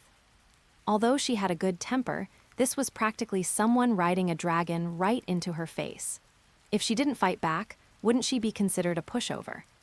So she glared at Lin Shi with her beautiful eyes and said unhappily, Oh, is that so? Then I really want to experience the Genjutsu of the Uchiha clan. You don't mind, do you? Of course. Lin Shi smiled. After we finish eating, we can go to the training ground and I can give you some pointers on your Genjutsu. HMPH, enjoy your arrogance for a little longer. Kurenai Yuhai didn't speak again, slurping her ramen while thinking about how she would beat Lin Shi into a pig's head later. Uchiha Sasuke, sitting to the side, had his expression change. This red-eyed woman looked like trouble, and she was an old acquaintance of Might Guy. She might even be another jonin. Lin Shi hadn't even taken the Chunin exams yet, so how could he compete with her? Losing the reputation of the Uchiha clan was a small matter, but seeing Kurenai Yuhai so furious, Uchiha Sasuke was very worried that Lin Shi would get beaten up badly. Might Guy wanted to say something but hesitated. After slurping down his noodles, Uzumaki Naruto said, Are you going to spar? Go for it, big brother Lin Shi, I believe in you. Lin Shi patted his head, thanks, I won't let down Naruto's support. Ha, Kurenai Yuhai sneered. What's the use of a sharp tongue? The key is to have real skills.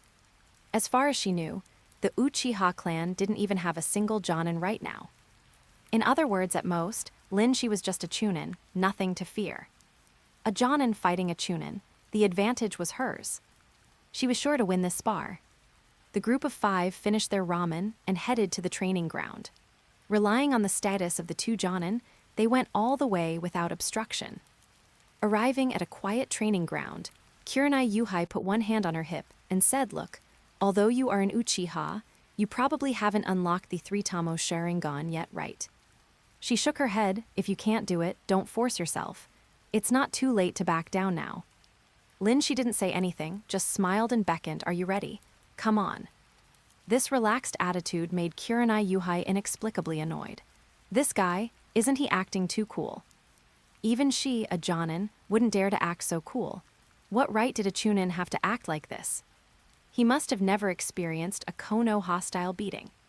Kurenai Yuhai frowned. "I'm afraid if I attack first, I won't have a chance to see the Sharingan. You go first." "You're the challenger." Lin Shi smiled. He opened and closed his eyes, and the 3-Tamo Sharingan was immediately revealed. 3-Tamo, Kurenai Yuhai was shocked. She had originally thought Lin Shi was at most at a Chunin level, and that it would be a miracle if he had even unlocked the 2-Tamo Sharingan. She hadn't expected it to be the 3-Tamo. His genjutsu was already enough to pose a threat to her. "This is the strength of the Uchiha clan." She muttered, "You never know when they will suddenly awaken the Sharingan." Unlike other bloodline limits that require training, the condition for awakening the Sharingan only requires sufficient emotional impact. This meant that any member of the Uchiha clan, after encountering a major tragedy, could potentially awaken the Sharingan and instantly become a genjutsu expert. Kurenai Yuhai believed this was the case for Lin Shi, so she became serious and prepared for battle. When did big brother Lin Shi unlock the 3-Tamo Sharingan? Uchiha Sasuke was stunned, looking at those sharp, blood-red eyes. The 3-Tamo rotated, like stars orbiting a planet, making the deep black pupil in the center look even more chilling. It couldn't be wrong, this was the Sharingan. Uchiha Sasuke recalled the night of the clan's extermination, the moment he locked eyes with Uchiha Itachi, and couldn't help but shudder. Big brother Lin Shi's Sharingan seemed even colder and more terrifying than Uchiha Itachi's. After a brief moment of fear, Uchiha Sasuke immediately became ecstatic. The Uchiha clan, there is hope for revival. He was trembling with excitement. Since the night of the massacre, Uchiha Sasuke had only 2 goals in life. One was to take revenge on Uchiha Itachi, and the second was to make the Uchiha clan great again. The two were difficult to pursue simultaneously.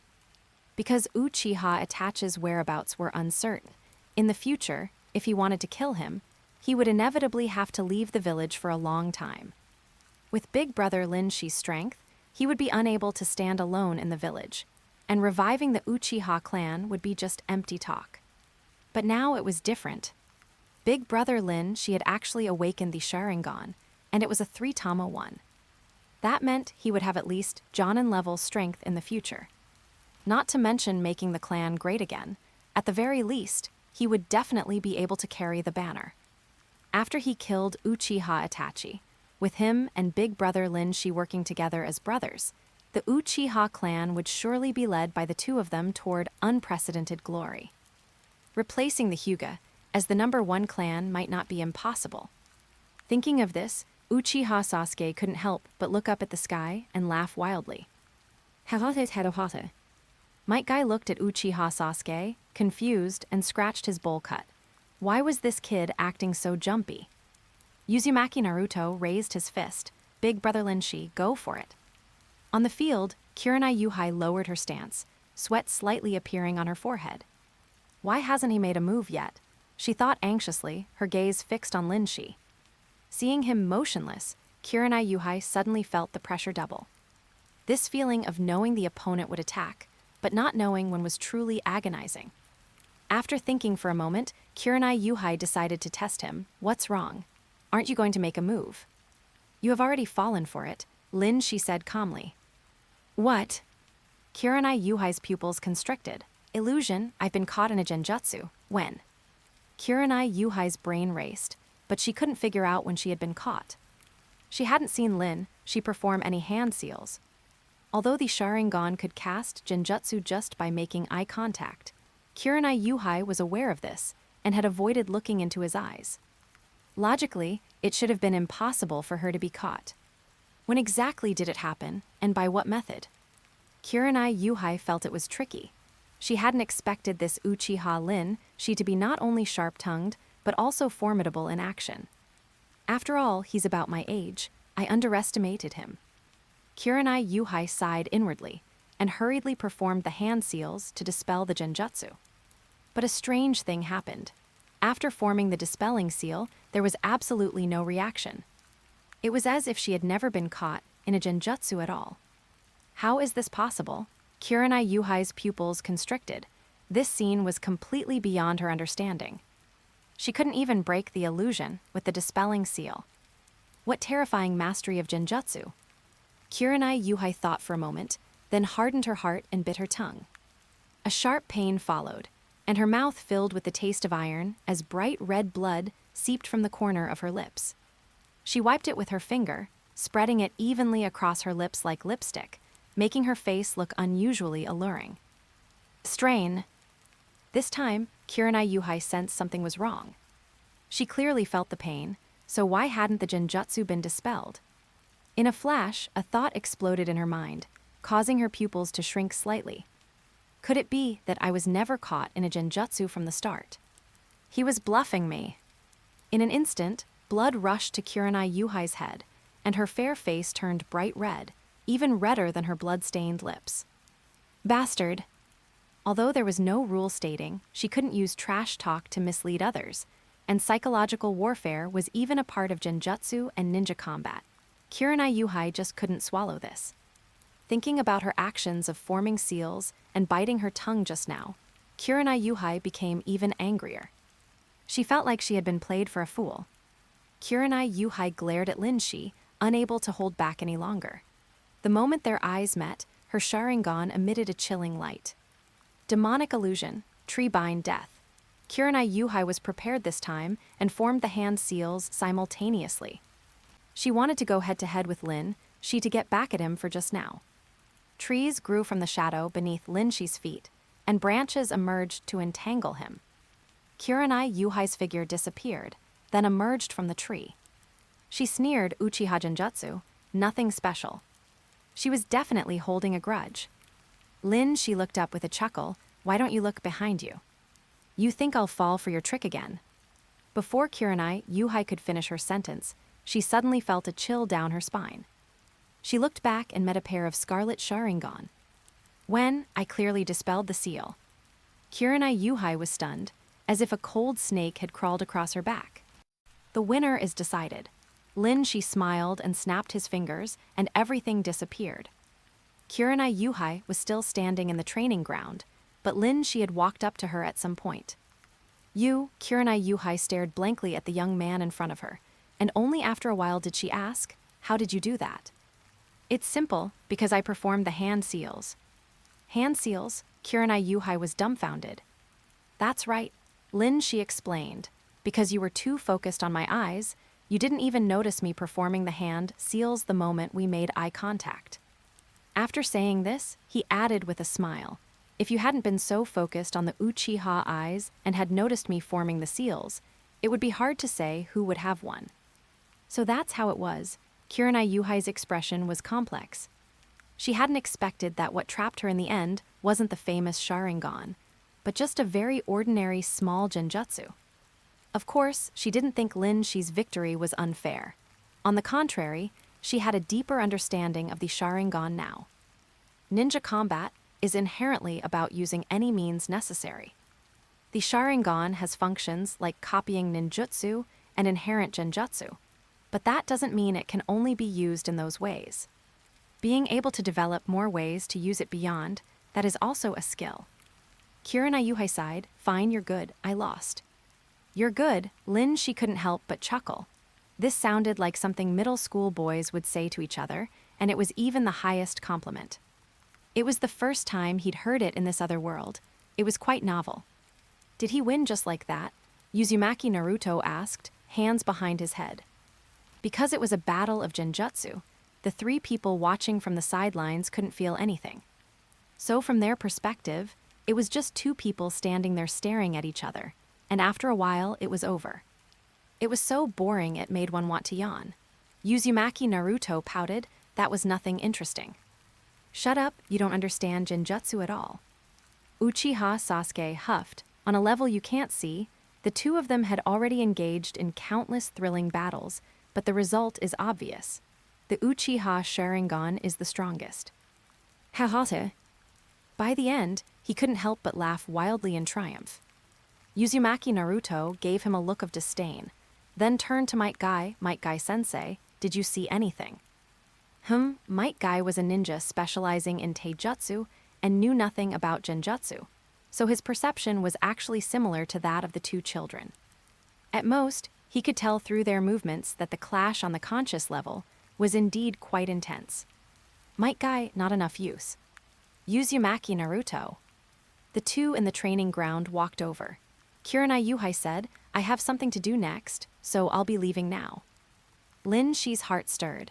Are you going to be a private tutor for Kurama Yakumo? How did you know? Kurenai Yuhai looked at him in surprise. I've heard a little about it. I heard the Kurama clan produced a genius, but unfortunately, she seems to have health issues and has been recuperating at home, Lin Shi said. I didn't expect you to know so much. Kurenai Yuhai nodded. That's right. Kurama Yakumo indeed has outstanding talent, but her health is very poor, so she has been staying at home. However, the Kurama clan hasn't given up on her training, so they invited me to be her private tutor to guide her practice. Lin Shi had guessed it was around this time. It was just as he thought. Kurama Yakumo was an original character from the anime. He hadn't expected her to appear in the Naruto world as well. To call this girl's ability outstanding would be an understatement. It was simply terrifying. Not only could she manipulate people's 5 senses, but she even had the power to make things in her paintings become real. For example, if she painted a picture of someone dying, then the person in the painting would definitely die. Such terrifying power, this child must not be left alive. Just kidding, Lin Shi hadn't reached the point of insanity where he would harm a child. However, he was indeed very interested in Kurama Yakumo's ability. If he could use her ability to draw some things from his past life, like steam engines, mobile phones, televisions, 36D mature beauties. Cough cough, the topic had drifted away. In short, if he could make good use of Kurama Yakumo's ability, he might be able to start an industrial revolution in the Naruto world. This is a strategic-level treasure that rivals a Jinchuriki, Lin Shi thought to himself. He looked at Kurenai Yuhai. I remember the Kurama clan's bloodline limit also seems to be related to genjutsu. If you need anything, you can contact me. Kurenai Yuhai hesitated for a moment, then nodded, okay. Second shuttle. Congratulations on successfully participating in the 4th act of Naruto, Kurenai Yuhai. Side story. Initial screening popularity points obtained. 60,000 plus 40000. Estimated weekly popularity points to be obtained. 2,000. This evaluation is B. After seeing Kurenai Yuhai off, Uzumaki Naruto and Might Guy also left. Aren't you going to train with them? Lin Shi looked at Uchiha Sasuke and asked. Not going. Uchiha Sasuke shook his head. Might Guy's training doesn't suit me. I see. Lin Shi nodded. Uchiha Sasuke truly wasn't suited to putting too much effort into taijutsu. In the original work, he followed Kakashi Hadake and Orochimaru for ninjutsu training, and ultimately focused on the development of his Sharingan. Thinking of this, Lin Shi looked at Sasuke, whose eyes held a hint of expectation. Then, do you want to follow me for training next? Yes, yeah. Uchiha Sasuke had exactly that intention and nodded repeatedly. Anyway, he was already taking Hyuga Hinata, so adding a Sasuke wouldn't hurt. Maybe he could even gain more popularity points. Thinking this, Lin Shi turned and left with Uchiha Sasuke. Evening, Uchiha residence. Having just finished bathing, Lin Shi sat on his bedding and opened the chat group panel as usual. The new group members who joined today had gradually adapted to the existence of the chat group and were chatting idly. Tatsumi, the sea. Old man Whitebeard, are you saying the world on your side is entirely made of sea? Tatsumi, that's so nice, I've never seen the sea before. Whitebeard, Gururara, if you have the chance to come to my side, I'll take you to experience it properly. The sea is the romance of a man. Misaka Mikoto, a fruit that grants superpowers if you eat it, sounds interesting. Is there a fruit that lets you discharge electricity after eating it? Linshi, there is, it's called the Rumble Rumble fruit, but the owner of the fruit is probably on the moon right now. Misaka Mikoto, whoa, don't just pop up like that, you scared me. Linshi, getting scared by a chat box, you're too timid. Misaka Mikoto, none of your business. Linshi, yawns. Frieren, the way people from different worlds communicate is no different from ordinary people. Frieren, I thought there would be more unexpected ways of communicating. Lumine, I've communicated with many people from other worlds. It mainly depends on the situation. Some might not look different on the outside, but their inner selves are two completely different types of creatures. Kachu Shinobu, indeed, I initially thought Mr. Linshi was human, but humans can't control wind, water, fire, and lightning. Linshi, let's just talk, no need for personal attacks, okay. Linshi, have you guys arrived at the Swordsmith village yet? Kachu Shinobu played dead.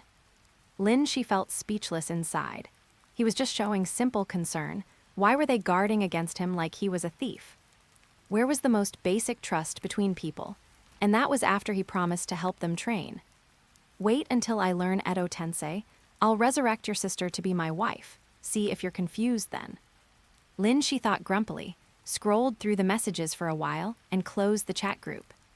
He lay down on the bedding, yawned, and waited with his eyes closed for a while.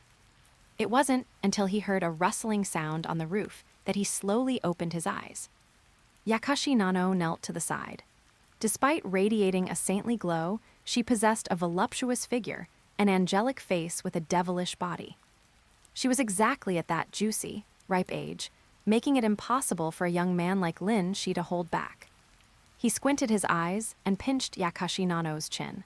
The latter lowered her gaze submissively, making her innocent face look even more lovely. A desire to tease arose in Linshi. Like a master, he put his hands behind his head and glanced at her, the meaning self-evident. Yakashi Nano pursed her lips, leaned forward, and slowly turned around like a knob. Wrong, Linshi said suddenly. Yakashi Nano looked at him, confused. Hands copy me. The next morning, she came to the courtyard and washed his face with cold water. Looking at the swaying tree, shadows in the water, he inexplicably thought of last night again. Punishing a student with squats, he hadn't done that in a long time, many years. Or rather, he hadn't done it in his past life or this one, but it was an apt description for Linshi. When he was punished with squats in school in his past life, it was just like that. Squat down, stand up, exhausting. Though Yakashi Nano might have had it tougher. No wonder she begged for mercy before long. In the end, he had to complete the punishment on her behalf. One can only say that with great power comes great responsibility.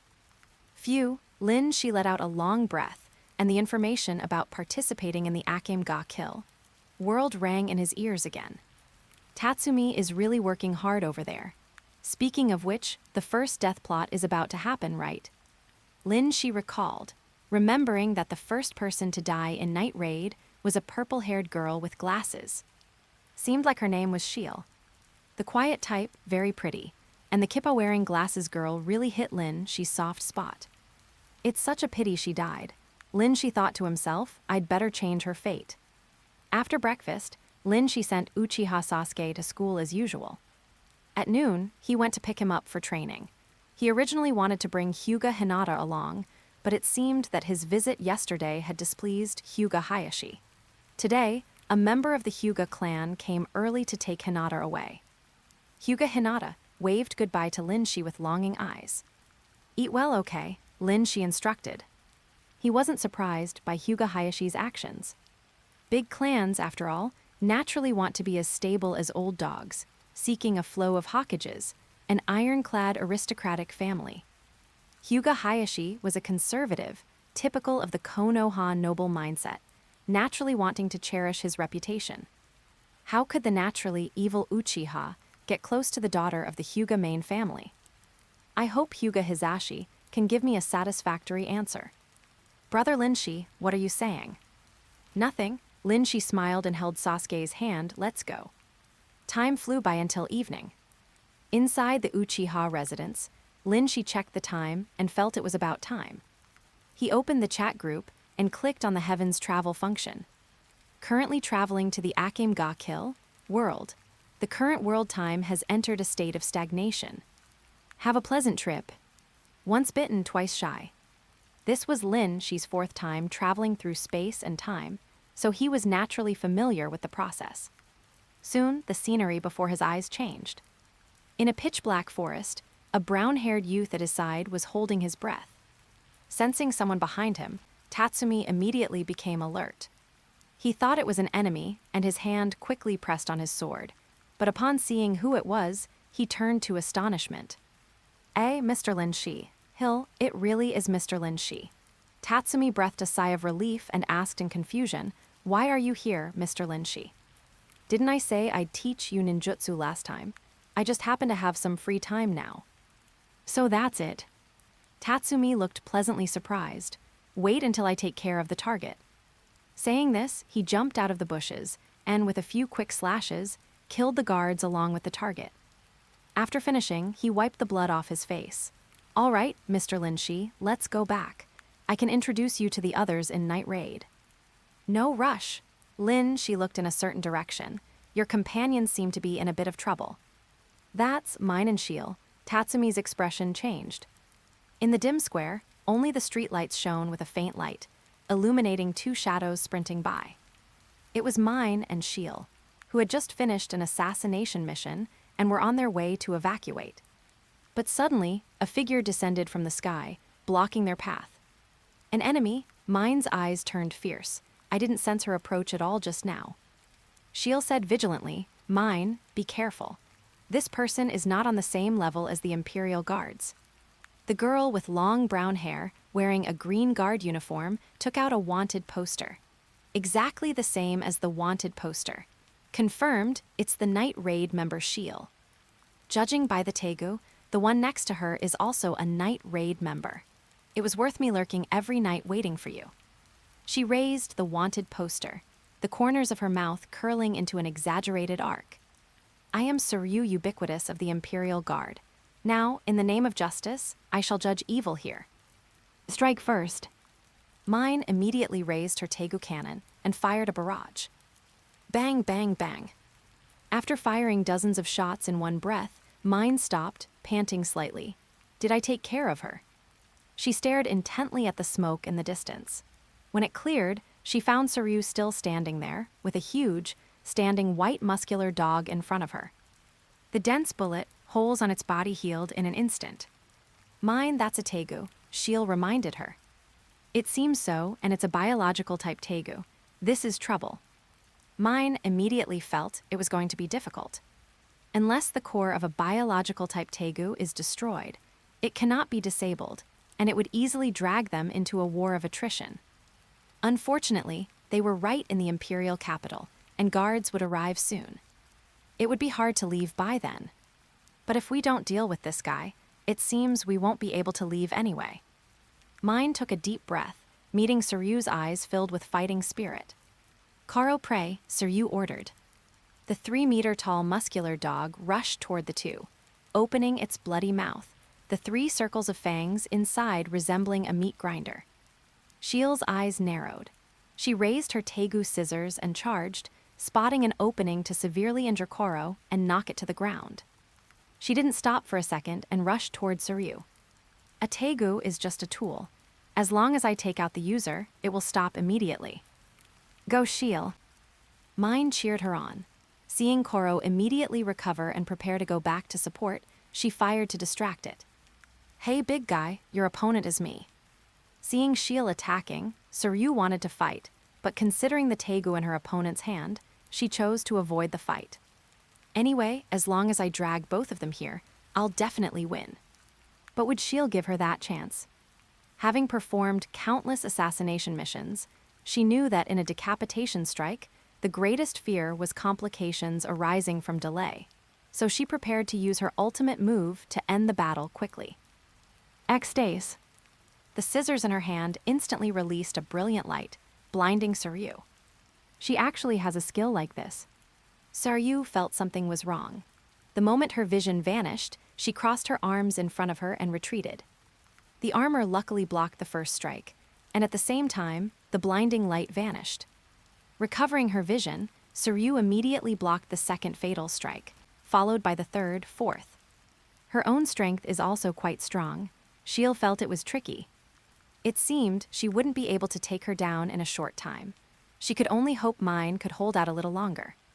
After a fierce battle, the two fought from the square all the way to the forest, and Sheil finally spotted an opening and cut off Saryu's arms. But in the next second, two firearms extended from the ends of the opponent's severed arms, and the poured-out bullets blocked her path once again. Koro berserk. Driven to the brink, Saryu shouted, and Sheil, who had caught up, cut off her arms again. Meanwhile, in the square, Koro's whole body turned as if burned red, and it swelled in size once again. Roar. A piercing roar erupted from its mouth, making the three people present unable to help but suffer from ringing ears, their movements pausing. Oh no, Mine widened her eyes as she was grabbed by the berserk Koro. As it squeezed, the immense force felt like it was going to crush her, and she suddenly spat out a mouthful of blood. Mine. Sheil turned and shot out, and upon hearing the voice behind her saying Koro, crush her, she felt incomparably regretful. No, she should have just killed her earlier. Without a Tegu user, the Tegu would naturally stop. But it was too late to think about that now. The moment she saw Mine being grabbed, her body moved instinctively. The only thought left in her mind was, faster, faster, I must save Mine. Fortunately, at the critical moment, Sheil arrived in time, cut off Koro's arm, and saved Mine. I made it, Sheil breathed a sigh of relief. Bang! A gunshot rang out, and a spray of blood instantly burst from Sheil's chest. Mine was stunned for a moment, then shouted Sheil. Beside her, Koro opened its bloody mouth, intending to swallow her whole. Everything seemed to freeze at this moment, and the surroundings were silent. Sheil looked at the bloody mouth inches away, and could smell the thick scent of blood inside. If I get bitten, it should hurt a lot, right? The gunshot just now? So she even modified her mouth, to think she could extend a gun barrel from there. My body can't move, it's so cold. Is this what death feels like? Sheil thought calmly, just as the bloody mouth was about to bite her body in half. Boom! A figure descended from the sky, followed by a violent sound, and smoke rose like an explosion. Cough, cough, what's going on? Saryu coughed, Koro, Koro. Sheil, Mine shouted anxiously. The smoke slowly dispersed, revealing a tall figure inside, one hand holding Sheil, the other pressing the berserk red dog onto the ground. Good dog, you can't eat this one. Lin Shi chuckled, his grip tightening. The floor tiles under the struggling Koro made a cracking sound, and spiderweb-like cracks gradually spread out. After completely subduing Koro, she looked at the girl in the cheongsam with glasses in his arms. She's injured quite heavily, but fortunately, it's within a controllable range. She pressed his hand onto the wound, and a pale green fluorescent light lit up from his palm. Who are you? Sheil asked, forcing her eyelids open. Your future husband, she replied casually. Whose band? Sheil murmured, her eyelids feeling incredibly heavy, and they gradually closed. Mine forced her pained body to prepare to step forward, but she collapsed softly after taking only 2 steps. Someone caught her quickly. Mine, are you okay? Tatsumi, seeing who it was, Mine said hurriedly, go check on Sheil, she's seriously injured. I know, don't worry. Tatsumi said in a deep voice, Sheil will be fine in Mr. Shi's arms. He glanced at the wounds on Mine's body, his face darkening. He helped her to the side to rest, then drew his sword and walked step by step toward Saryu. Are you the one who hurt my companion like this? Saryu looked at the boy she had met once before and said coldly, so you are also a member of Night Raid. I blame myself for being blind and not seeing through your disguise at the time. Tatsumi didn't reply. Just as he was about to deal with Soryu, a figure descended from the sky. Tatsumi immediately retreated, his posture vigilant. Who? The smoke dispersed, and a woman wearing a white military uniform with long blue hair stood there, a flamboyant and confident smile on her face. Drawing the western sword from her waist, she smiled and said, "What a strong aura. I hope you can satisfy me. Esdeath, Esdeath." Lin Shi was slightly stunned when he saw the person who arrived. He hadn't expected her to appear here suddenly. This great general of the empire, the Ice Queen who held the record of slaughtering 400,000 tribesmen, was the veritable ceiling of combat power in Akimga Kill. She was also, in Lin Shi's estimation, a powerhouse at least at the peak of Jonin, or perhaps even cage level. After all, her feats in the original work, casually creating the ice burst Heavenly Star and freezing time, were nothing to scoff at. Was she attracted here by my aura? Lin Shi thought to himself. At this moment, in front of Esdeath, Tatsumi was on high alert, his body trembling slightly from fear. This person, so strong. The aura she was emitting was almost enough to make one unable to breathe. Mine could also sense the dangerous aura. Her Tegu Roman artillery. Pumpkin relied on spiritual power to release attacks. Generally speaking, the more perilous the situation, the more astonishing the power it could unleash. At this moment, it was skyrocketing, all of which pointed to the strength of the woman in front of them. We're done for, Mine thought, beads of sweat forming on her forehead. Can we really defeat a monster like this? Esdeath glanced at Tatsumi and lowered the brim of her hat. Get lost. You aren't who I'm looking for. Seeing that Tatsumi didn't move, Esdeath waved her hand in displeasure. Hundreds of ice crystals formed and shot toward him, covering the sky. Oh no. Tatsumi used his sword to block the vital areas, but his body was sliced by countless ice crystals. Finally, he was struck by a large ice crystal and sent flying backward. Too weak. Esdeath looked down from above and casually swung out an ice crystal, intending to end Tatsumi's life. A kunai struck out, passing Esdeath and heading straight for Soryu behind her. Ammo. Esdeath frowned slightly, and the ice crystal she had prepared smashed into the kunai. With a clang, the deflected kunai landed beside Soryu. Bypassing me to kill someone from the Imperial capital. Interesting, Esdeath said with a faint smile. Is this a provocation against me? Think what you want. Lin Shi replied, I just really like this Tegu, so I wanted to reclaim it. Then, talk after you defeat me. Esdeath shot forward like lightning. Lin Shi released Karo and retreated while holding Shield. The enraged Koro struggled, and just as it was about to unleash a sonic attack, Esdeath pressed her hand down, instantly turning it into an ice sculpture. Don't disturb my fight. What a battle maniac, Lin Shi thought to himself. Esdeath's personality in the original work was just this willful. Sometimes, to fully enjoy a fight, she would even intentionally let her opponent off. However, he probably wouldn't get to enjoy that treatment. Speed and strength, both are still within the range of what I can handle. Lin Shi blocked the rapier, and seeing Esdeath raise her leg, he retreated rapidly with a premonition of danger. Rows of ice spikes erupted from the ground, following him until he had retreated over 10 meters.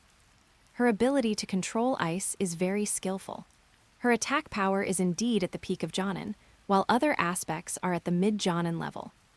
If we count her time-freezing method, she could barely be considered cage level. Lin Shi did not underestimate Esdeath because of this. As everyone knows, ninjas are units with high attack and paper-thin defense. If they really fought, Esdeath's Jonin-level attacks would be enough to be fatal. Therefore, to prevent himself from capsizing in the gutter, Lin Shi focused with 120% of his attention. It's about time you let go of that dead weight, isn't it? Esdeath said, do you intend to just hold her like that while fighting me? No, Lin Shi shook his head. I'm planning to run away.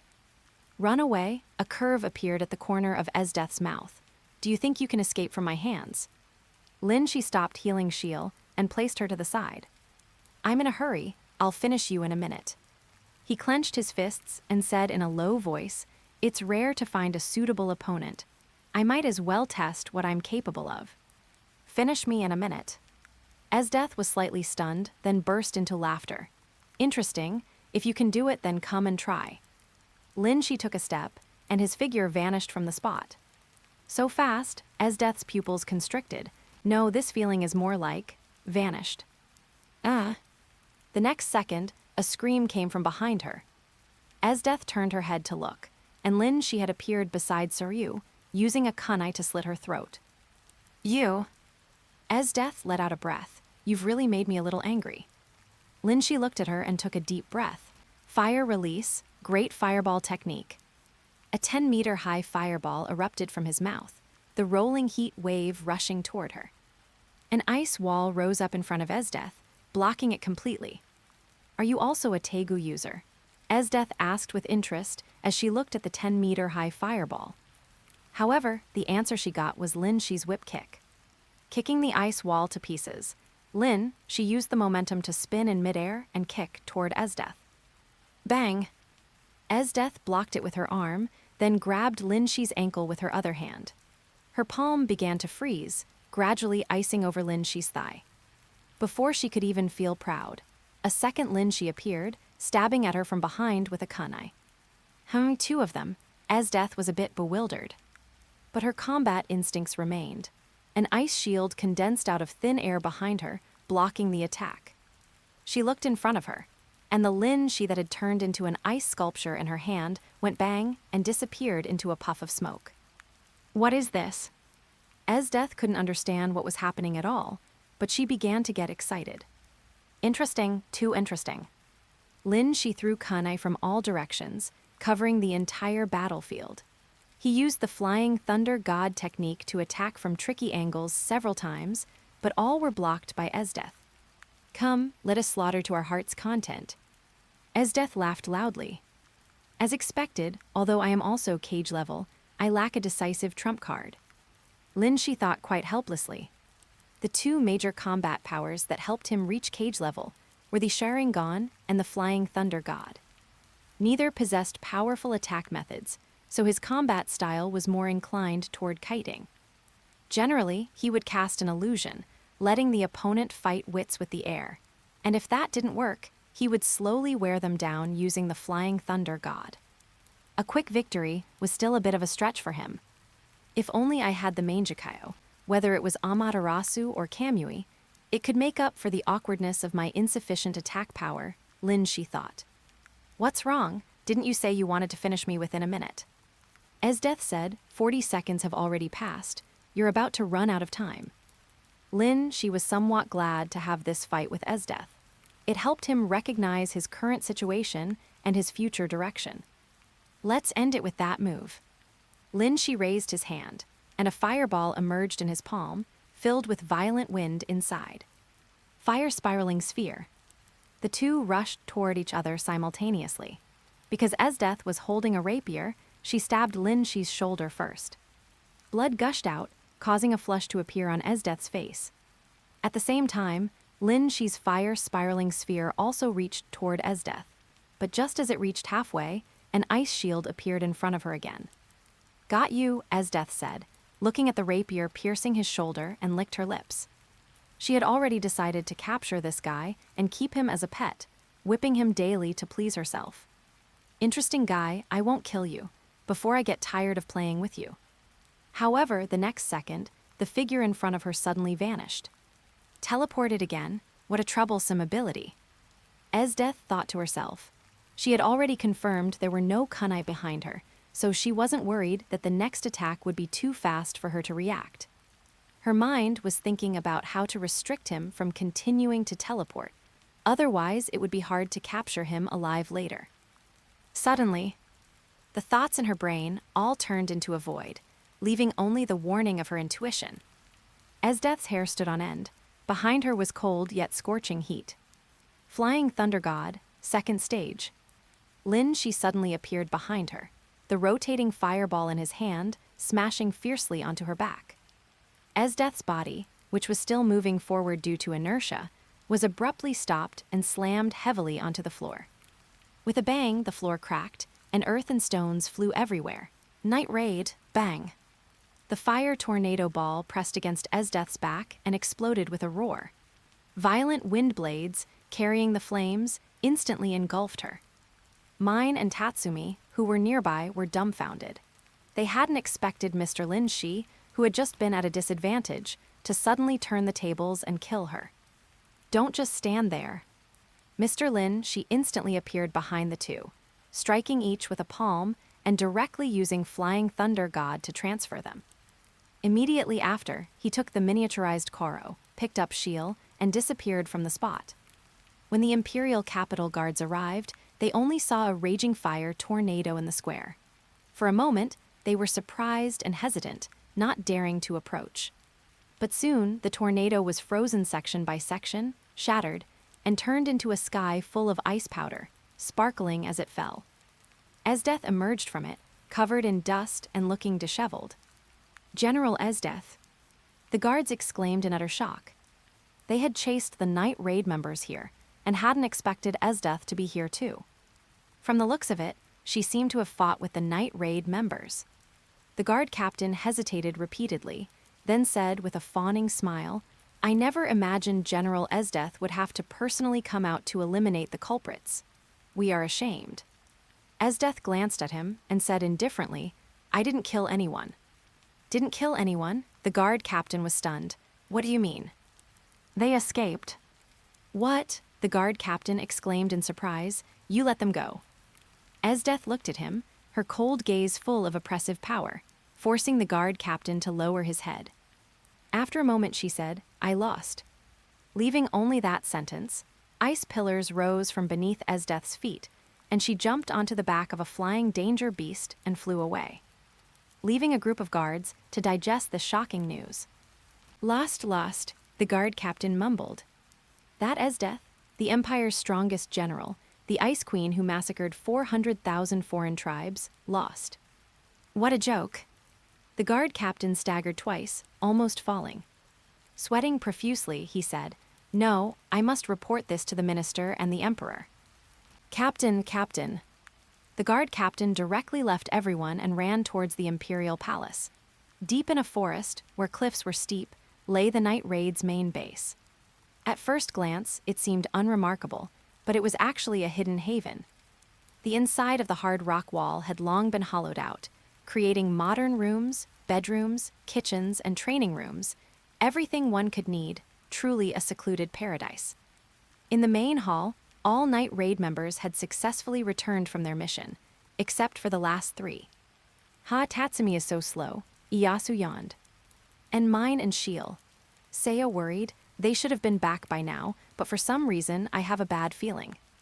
The others remained silent, and the atmosphere in the entire hall was somewhat oppressive. Don't be so serious. The green-haired young man stepped out to mediate. There have been similar situations before, and didn't everyone return safely in the end? Let's not scare ourselves. Lubbock has a point. The white-haired woman sitting on the high-back chair said, "It's getting late. Everyone should rest early." No one moved. The white-haired woman sighed, since that's the case. Just as she finished speaking, Lubbock suddenly froze. The wires I set up outside moved. "Is it mine and the others returning?" The young man with the pompadour asked. "I don't know." Lubbock's expression was grave. The outer wires weren't triggered, but the ones at the entrance were. The fact that the outer wires weren't triggered meant that the person arrived at their doorstep in an instant. Neither mine, Shiel, nor Tatsumi possessed such an ability. This meant that it was very likely an enemy. Everyone's faces were serious, and the black-haired girl directly walked out with her sword. "Akim, what are you going to do?" Akim didn't look back. "Meet the enemy." The blonde big sister scratched her head. "I'll go with you." Before the two had walked 2 steps, there was movement outside the hall door. So fast. Akim and the blonde big sister exchanged glances and nodded to each other. The moment the door opened, both charged forward. Akim drew her sword, and the blonde big sister beastified. "We're back, Wuwawa, what are you doing?" Tatsumi, who opened the door, was startled and fell backward onto the ground. Tatsumi, mine, Shiel, and, The blonde big sister retracted her sandbag-sized fist and pointed at Mr. Lin Shi, exclaiming, "You're that one." "You're that one?" Mr. Lin Shi muttered to himself, then said, "My name is Lin Shi. We meet again, Leon." Right, Lin Shi. Leon turned to everyone and said, "It's him. He killed the abusive family before I even scouted the place." "Stop talking so much." Mine limped past her. "Sheil is still injured." Oh. Leon quickly moved aside, and only then did the others see the unconscious Sheil in Mr. Lin Shi's arms, and they all gathered around. "Sheil. How did she get such serious injuries? Who did this?" Everyone chattered with concern, but Mine stopped them all. "I'll explain later. Sheil needs rest now." After Mr. Lin, she carried Sheil back to her room and returned to the main hall. Everyone's eyes were fixed on him. "Sheil is fine now." At his words, everyone breathed a sigh of relief. The white-haired woman looked at Mr. Lin Shi, extended her hand, and said, "Mr. Lin Shi, I've heard much about you. Thank you for your assistance this time."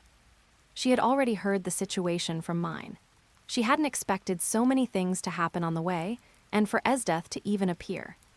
Negenda was all too familiar with Esdeath's strength. After all, her own right eye and right hand were crippled by her. It could be said that no one in Night Raid was her match.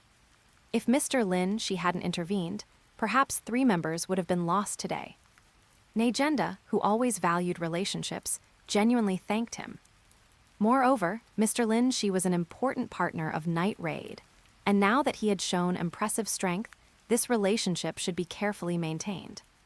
Mr. Lin Shi looked at the one-eyed, one-armed, short white-haired woman before him and sighed inwardly. Esdeath was truly too wicked to injure such a beautiful white-haired woman like this. He shook her hand unenthusiastically. "I just happened to be passing by, no need for special repayment. Just if she'll offer herself in marriage." "What?" Mine shouted, only to realize her voice overlapped, and she looked at Seo with a strange expression. Seo's face turned red under everyone's gaze, and she quickly waved her hands.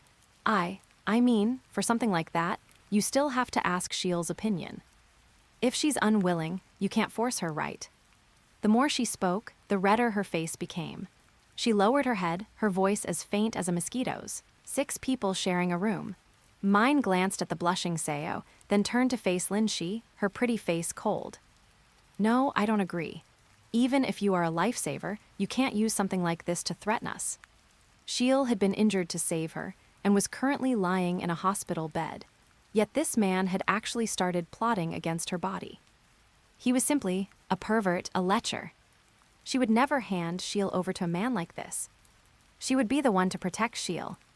Mine stood in front of Lin Shi, glaring at him intensely, her 1.55-meter height somehow managing to project an aura of 2 meters. But she hadn't kept it up for long before a flick to the forehead broke her composure. "That hurts." Mine stumbled back 2 steps, clutching her head. "Sheil and I are a perfect match. Who are you, a pumpkin, to object?" Lin Shi remained in the posture of flicking her forehead, yawning. "Besides, Sheil hasn't said she disagrees yet, so why are you worrying about nothing?" "No means no."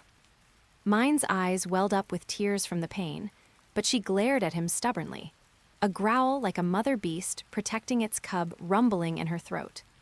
"Sheil is very naive. What if you deceive her?" Now, calm down." Lubbock tried to smooth things over from the side. He thought to himself, "My lady, please say a little less. This is someone who can rival Esdeath. If you provoke him and he gets angry, everyone here will die." Lubbock was now praying for them to turn the page quickly and not dwell on this topic any longer. "Big sister, come over and save the situation." Seemingly hearing Lubbock's inner voice, Leon walked up to Lin Shi and patted his back. "I didn't expect that while you look quite serious, you're actually a lecher." She draped herself over Lin Shi's shoulder, her astonishing softness seeming to swallow his arm as she whispered into his ear. "Could it be that you also look at Big Sister me with that kind of gaze?" "That's right," Lin Shi admitted it generously. "Really?" Leon's small mouth slightly opened. She hadn't expected Lin Shi to admit it without blushing or skipping a beat. "Why would I lie to you?" Lin Shi laughed. "I'm the type who takes action the moment I see something I like." Wow, this is incredible." Leon took 2 steps back, opening her mouth. "Does this mean Big Sister me will have to share a husband with Sheil in the future? If that happens, who will be the main wife and who will be the concubine?" Leon pretended to be caught in a dilemma. You'll both be concubines. Lin Shi looked at the pretentious Leon. Truth be told, he was quite pleased by her words. Having a character like this in his harem would make getting along easier, and the difficulty of having everyone sleep together in the future would be much lower. Tisk, have I really become a bit of a pervert? Lin Shi, oh Lin Shi, have you forgotten your ideal of unifying the myriad worlds? What you should be doing now is focusing on improving your combat power. While he was lost in thought, Nejenda's voice rang out. It's getting late, everyone should rest. She paused and looked at Lin Shi. I wonder what arrangements Mr. Lin Shi has. Night Raid still has spare rooms. Sleep alone, how boring. Lin Shi said, I'll just sleep with Shiel. Although she is out of danger, her wounds might reopen, and with me here, it's convenient to treat her at any time. This was a legitimate reason, and Nejenda couldn't find any fault with it, so she nodded. No problem. What? You're going to let him sleep with Shiel? Cheng Yeajin, no. Wait, mine jumped out again, objecting. What if he gets handsy with Shiel in the middle of the night? No, absolutely not. I will be the one to look after Shiel. Do you also know mystical palm technique? Lin Shi's palm emitted a faint green glow. Mine was choked up and speechless. Seeing that the matter was about to be settled, Mine hurriedly said, Then I want to sleep in Shiel's room too, to supervise you. Buy one, get one free. Lin Shi glanced at her and curled his lips. A pair of A's isn't worth betting on. Forget it, one shouldn't be too picky. Fried eggs are nutritious too. I'll join too. Seo, who had hesitated for a long time, finally made up her mind and said, I want to join too. Leon raised her hand, acting just like an elementary school student. Me too. Akim was concise and to the point. Nejenda felt a headache coming on. One person is enough. What does it look like with so many people together? Everyone is just worried about Shiel. Leon said with a grin, if there's any need, we can help immediately from the side. Fine, Nejenda sighed. Lubbock's eyes rolled around. That's right, count me in. Iyasu quickly followed up, and me. Me too, Tatsumi scratched his head. The girls looked at the three of them with disdain. Mine snorted through her nose. Shiel's room can't fit that many people. Seo directly gave her childhood friends a punch each. Lubbock slumped over in disappointment. I really wanted to sleep with everyone too. No problem. A sound suddenly came from above, and immediately after, Lubbock felt his neck being wrapped by someone's arm. He looked up and met the hearty smile of a man with a pompadour. Let's have a men's sleepover too. Remembering the story that the pompadour guy was a gay man, Lubbock's face turned pale. No. A scream echoed from the edge of the cliff. Late at night, the dark clouds dispersed, and moonlight spilled into the room through the window, illuminating the shadows of the 6 people inside. One was sleeping on the bed, and 5 were sleeping on floor mats below. Because the room wasn't large, the 5 of them were quite crowded, which dispelled Mine's initial thought of staying far away from Lin Shi. The 5 were arranged in a row of 3 above and 2 below, feet facing each other. Lin Shi was sleeping on the bottom right, to his left was Leon, and opposite him was Akim. To the top left was Mine, who said she wanted to be closer to Shiel to take care of her. To the top right was Seo. Originally, the young girl seemed to want to sleep next to Lin Shi or opposite him, but for some reason, she shyly moved to the top right. Perhaps she was embarrassed to show too much intimacy in front of others. After all, a young girl has her pride. Lin Shi thought of a boy in his class from his past life who had a secret crush. Anyone with eyes could see who he liked, yet the idiot thought he had hidden it perfectly. Every time he was in front of others, he would pretend not to care, and in the end, when his crush ran off with someone else, the idiot knew to cry. What was he doing earlier? Lin Shi thought to himself that he must not become that kind of person. When he encounters someone he likes, he must act quickly to avoid regrets. He couldn't let the ones sleeping together slip away either. Otherwise, there would always be a feeling of being cuckolded. As he thought about this, Lin Shi sat up slightly and admired those around him one by one. Leon, Shiel, Mine. Skip this one, Akim, Seo. Then he lay back down with satisfaction. Tisk, how can one eat so well? Should I stay for a longer time this time? It's so enjoyable here, I don't miss Konoha at all. Lin Shi closed his eyes and was just about to sleep when he suddenly felt something cold crawl into his quilt. Looking down, he saw it was the foot of the sleeping Leon. Leon had terrible sleeping habits. She had kicked off her quilt, and her limbs were splayed out as if they had minds of their own. After a while, she rolled over and pressed onto Lin Shi's quilt. Classic scenario, Lin Shi opened the quilt and covered Leon with it. After thinking about it, he pulled her into his arms to hold her in place. Terrible sleeping habits might be fine to watch in anime, but if something like poking his nostrils or sticking a foot into his mouth actually happened, that wouldn't be very pretty. Imperial Arms. A scream shattered Lin Shi's sweet dream. He rubbed his eyes as a ray of morning sunlight shone on his face, and his vision gradually cleared. Where is this? Oh right, I stayed over at night raid yesterday. This is Shiel's room, so what was that sound just now?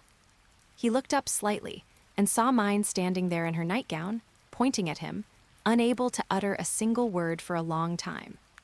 What's the situation? Can a guy get some sleep early in the morning? Seo also woke up from her sleep. Seeing Lin Shi, her body tensed subconsciously, but she immediately remembered something, relaxed, and lowered her head to check her appearance.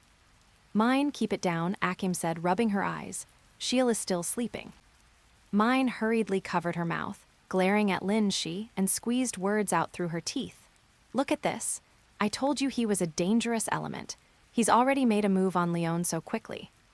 Hearing this, Akim and Seo looked over. Lin Shi also looked down. Leon was sleeping soundly in his arms, probably having a sweet dream, muttering things like, "Hehe, so warm, so comfortable." Seemingly unsatisfied, she even reached out to hug Lin Shi back, pressing closer and closer, her basketballs crushed into iron pancakes. You all saw it. She was the one who started it, Lin Shi said, appearing very innocent. That's enough, separate immediately. Using all her might, Mine finally managed to pry Leon off Lin Shi. Losing his warm and soft pillow, Lin Shi smacked his lips, thinking it was a pity. Leon was instantly woken up by the cold and shivered, groggily asking, "What happened?" Still sleeping, you don't even know you've been eaten clean. Mine scolded. Leon. After figuring out the sequence of events, Leon scratched her head carelessly. Haha, I thought it was something big. You scared me. It's just sleeping in the same blanket with a man, that's all. That's not a big deal. Mine almost fainted from anger. She knew Leon was a bit dim-witted, but she couldn't be this heartless, could she? You really need to be more careful.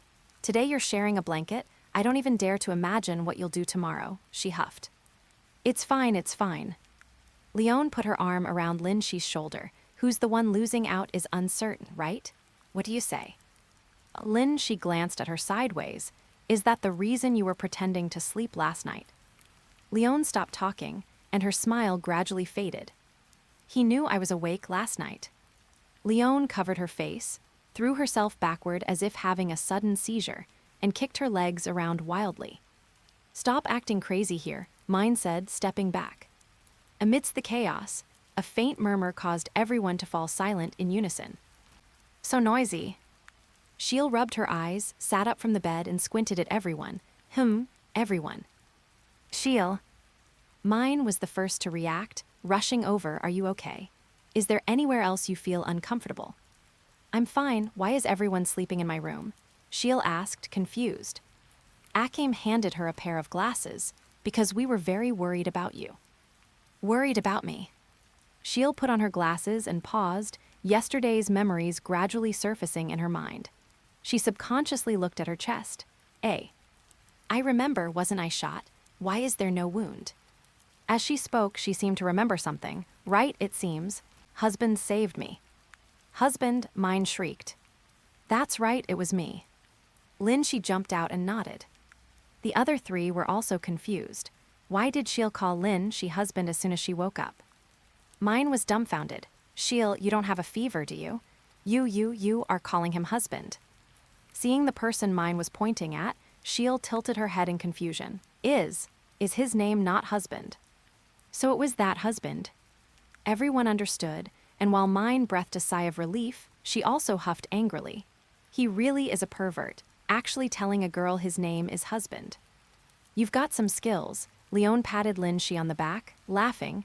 Do you want big sister to call you that too? I didn't say my name was husband. Lin Shi opened his mouth to explain, but after thinking about it, he decided to let it go. Anyway, the end result was the same. The girls needed to change, and Lin Shi didn't stay to watch. He prepared to walk around Night Raid, accompanied by Leon. This blonde big sister wore a cool, navel-bearing outfit all year round, with super short hot pants and long boots and a long white scarf around her neck. She could just lie down and sleep, saving the trouble of changing clothes. That's your Tegu, right? Lin Shi glanced at the metal belt around her waist. Yeah, Animal King, Lionel. Leon put her hands behind her head. You've already seen the transformed state that day at the manor. Long hair when transformed, short hair when not. Lin Shi asked curiously, can you control the parts that undergo beastification? Like just growing ears or a tail? What kind of question is that? Leon shook her head. I don't know. Have you never tried? I'm basically always in battle when I transform. Wouldn't just growing ears and a tail be asking for trouble? That's true. Lin Shi sighed in disappointment. He quite liked Leon's transformed appearance, but he wasn't a furry fan, so he wasn't interested in furry paws. But it didn't matter. Although she didn't say she could, she didn't say she couldn't either. He could slowly explore it in the future. Arriving in the courtyard, Lin Shi remembered something and took out the Tegu he had captured yesterday, a small white puppy. The Tegu Hecaton chair, a biological type Tegu. As long as the core isn't destroyed, it can regenerate infinitely, and its combat power is quite considerable. Lin Shi didn't have any requirements for its combat power. It was pretty good to keep as a pet dog. It had emotions and thoughts, could provide emotional value, and didn't need feeding or cleaning up after. It was simply the perfect pet. People choose Tegu, but Tegu also choose people. These super tools forged from ancient super dangerous beasts all retain a certain amount of the dangerous beast's consciousness. In a sense, they are living things. Only those who are recognized can use them. Others either cannot unleash the Tegu's power or will be backlashed. Therefore, Tegu recognizing a master is actually quite a matter of luck. Fortunately, Lin Shi was lucky. He just grabbed Karo and shook it, and the Tegu came to life, wagging its tail at him. At the same time, a seemingly invisible bond formed between him and Karo.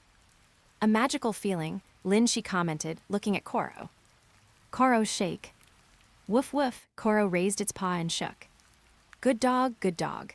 Lin Shi thought of something and smiled, cotton candy.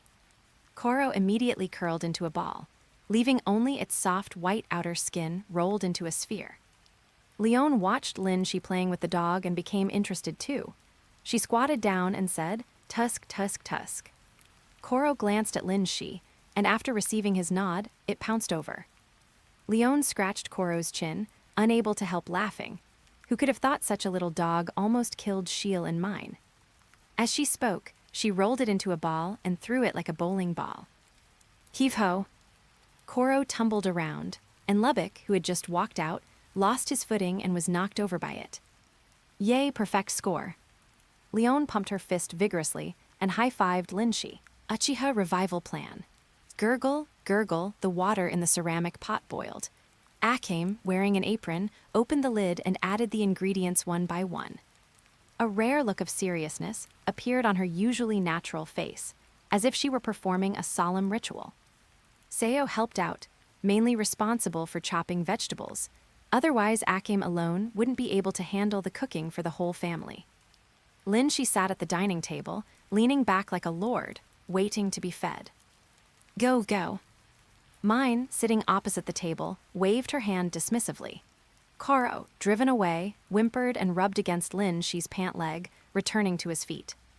Even if you're hitting a dog, you have to look at its owner, Lin Shi said, glancing at mine opposite him.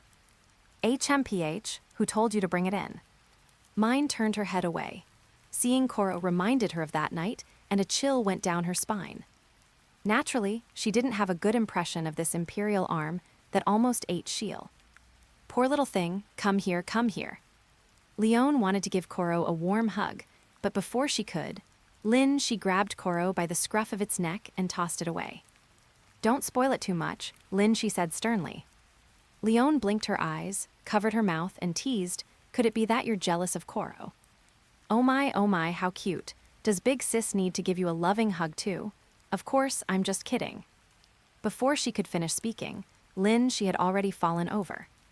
However, Leone reacted quickly, stepping back a bit, so he only managed to rest his head on her thigh. A thigh is a thigh, better than nothing. Lin, she unceremoniously rested his head on the soft thigh, even adjusting his posture to lie more comfortably. What did you just say? He asked, feigning ignorance. And nothing. Leone twitched her lips, pondering to herself that she shouldn't talk to Lin she the same way she used to. This man is too thick-skinned. Give him an inch and he'll take a mile. A casual remark from her, and he treated her like his wife. What a sin. Leone stroked Linshi's head, sighing silently. Since things had come to this, so be it. After lunch, Lin, she went to the training ground. He had promised to guide Tatsumi, and he couldn't forget his brother for the sake of women. There were already 2 people training in the courtyard. One was Tatsumi, and the other, with a pompadour, was also a member of Night Raid. Both were shirtless, holding long staffs. As they exchanged blows, the staff struck with fierce power, kicking up layers of dust in the courtyard. Mr. Linshi. Seeing Linshi arrive, Tatsumi stopped his training. Still training, Linshi asked. Yes, Tatsumi nodded, clenching his fists. Ever since I witnessed Esdeath's power yesterday, I realized how weak I am. To protect my comrades, this level is far from enough. So I must become stronger, much stronger. Don't blame yourself, little brother. You're already one of the few strong ones in this world, but Esdeath is a cheat. No matter how much you try, it'll be difficult to surpass her in raw strength. Lin, she showed a benevolent smile. Coincidentally, I have a Fenju here that I can teach you.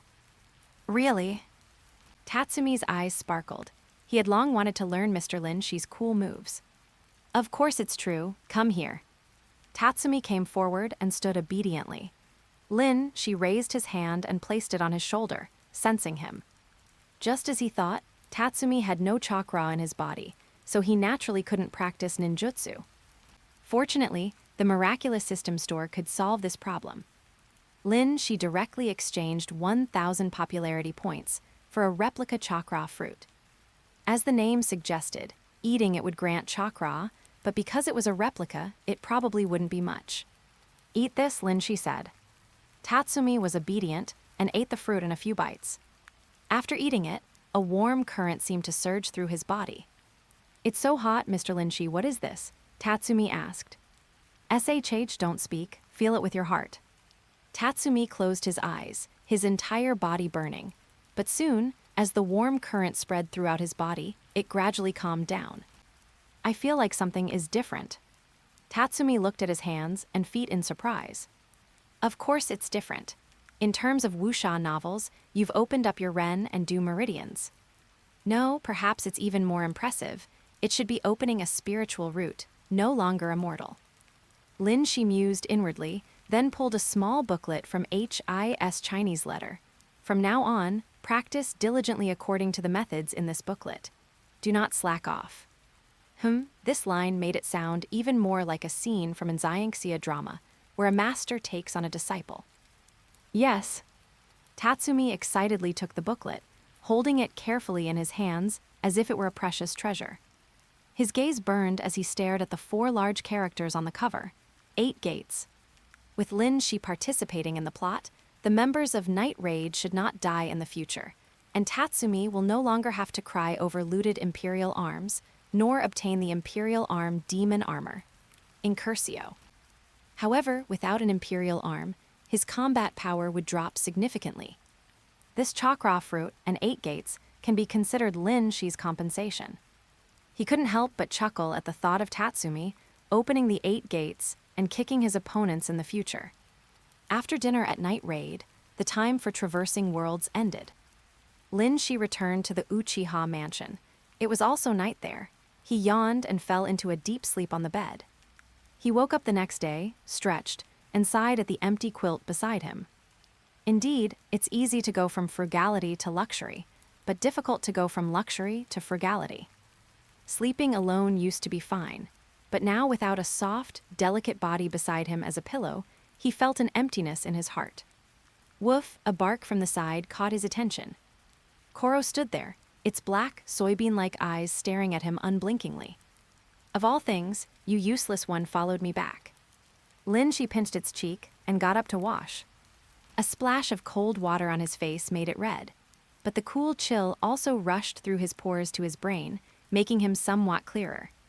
This can't go on forever. I need to quickly establish myself in the village. She thought as he wiped his face with a towel, not to mention overthrowing Danzo. At the very least, the Uchiha's autonomy and status must be reclaimed, and also that money. Although money is external, the Uchiha's revival requires population, and where does population come from? It has to come from women giving birth. But no matter how fertile one woman is, how many can she bear?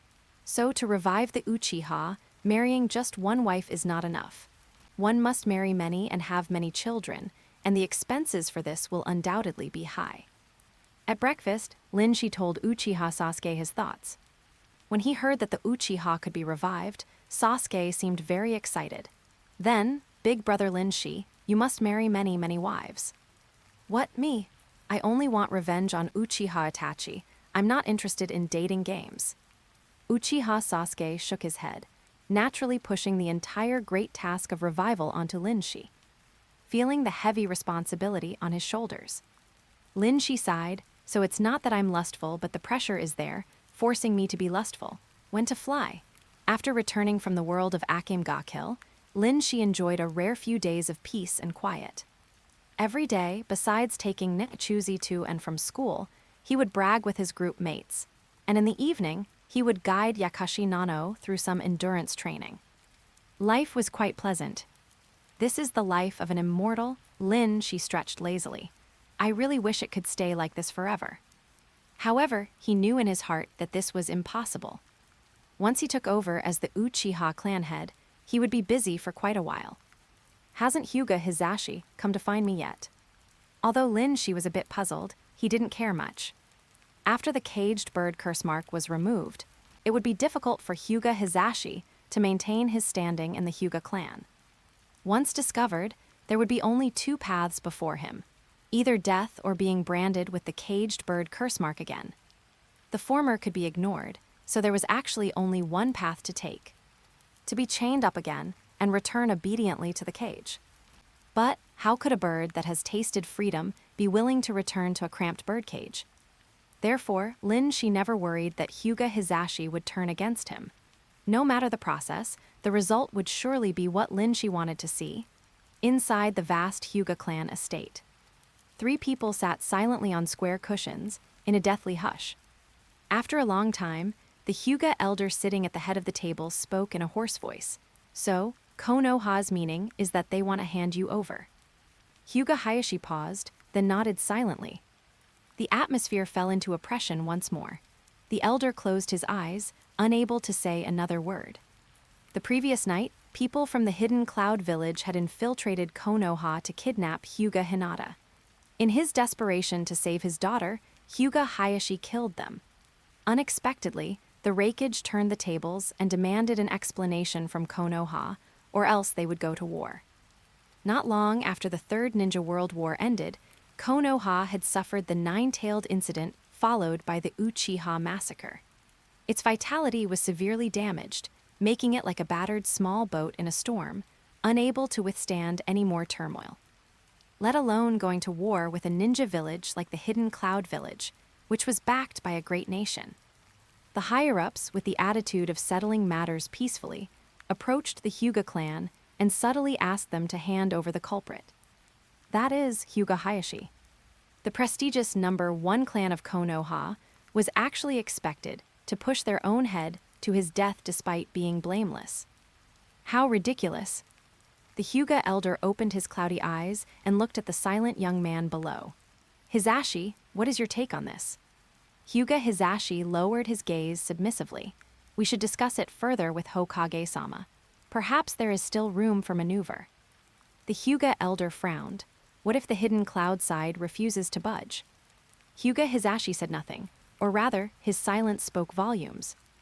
Bastard, The Hyuga elder was furious, pointing at Hyuga Hizashi's nose and shouting, "He is your biological twin brother. Are you just going to stand by and watch him die?" After speaking, the Hyuga elder turned around, panting. "Hizashi, you will go in Hayashi's place." Hearing this, Hyuga Hayashi said, "Father, there's no need for this." He was interrupted before he could finish. Protecting the main house is the mission of the branch house. The Hyuga elder said solemnly, "My mind is made up. Hayashi, you don't need to say anything more." Mission, Hyuga Hizashi recalled what Linshi had said that day and looked at Hyuga Hayashi. Big brother. This big brother left Hyuga Hayashi a bit dazed. Ever since he was branded with the caged bird curse mark, his younger brother had become increasingly taciturn and was no longer as close to him as before, only addressing him as Lord. Although respectful, it inevitably felt distant. Feeling relieved, Hyuga Hayashi said, "Hizashi, speak." Hinata and Hanabi, those two children, will also be divided into main house and branch house in the future, won't they? Hyuga Hizashi looked up, his words shocking. If they also encountered today's problem, who would you let die? What? It was as if a thunderclap had gone off in Hyuga Hayashi's mind. He stammered, this. Can't answer, then let me rephrase it. Hyuga Hizashi said, if Hinata were in the branch house and Hanabi were in the main house, who would you choose to die? Hyuga Hayashi grew even more panicked. Meeting his brother's calm gaze, he slumped to the floor. Enough. The Hyuga elder scolded with a darkened face, "We are talking about your matter now. Don't bring up irrelevant things." Hyuga Hizashi ignored the elder and spoke as if to himself, "Father, actually, I've never understood. Since we are both mother's children, why is the treatment so different? Just because Big Brother was born 10 minutes earlier than me, he is the main house, the favored child of heaven, and the future clan head. While I am the branch house, Big Brother's shadow, a scapegoat." At this point, Hyuga Hizashi gave a self-deprecating laugh. "Just me alone wasn't enough. Neji is the same. Father, I hate it so much." He looked up, staring directly into the elder's eyes. "From the day I was branded with the caged bird curse mark, I have been hating. Hating you, hating Big Brother, hating Mother, hating the Hyuga. I just kept convincing myself that for Konoha, for the Hyuga, these were all necessary sacrifices. Over time, I got used to it. I thought I had let it go, but I hadn't. I was just lying to myself." Hyuga Hizashi lowered his head, clenching his fists. His bent body trembled, and his low growl seemed to crawl out from an abyss, filled with sorrow and resentment, yet carrying a hint of the joy of seeing the sun through the clouds. Like someone who had been suppressed for a long time and finally found an outlet. Thus, like a flood breaking through a dam, it became uncontrollable. Hyuga Hayashi was completely stunned, staring blankly at the trembling, excited Hyuga Hizashi. It seemed he hadn't expected his brother to harbor so much resentment. The Hyuga elder's lips trembled with rage. You beast, you beast."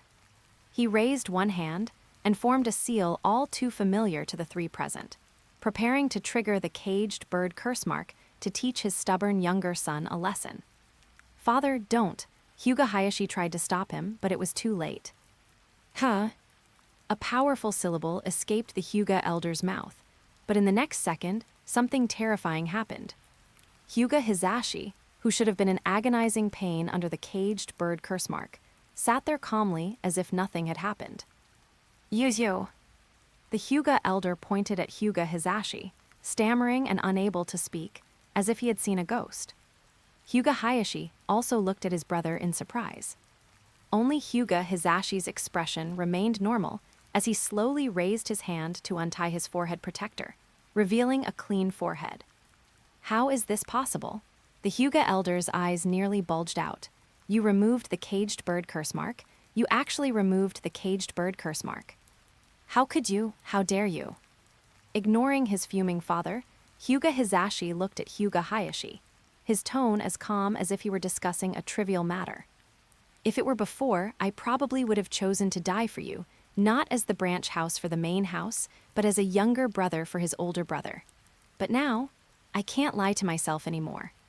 So Hyuga Hizashi said softly, "I'm sorry, Big Brother." After speaking, he turned and walked outside. Snapping back to his senses, the Hyuga elder roared, "Where are you going? Come back, get back here, you unfilial son, come back." Hyuga Hizashi wasn't wearing his forehead protector. If he went out, everyone would see that there was no caged bird mark on his forehead. This would have a massive impact on the stability of the Hyuga clan.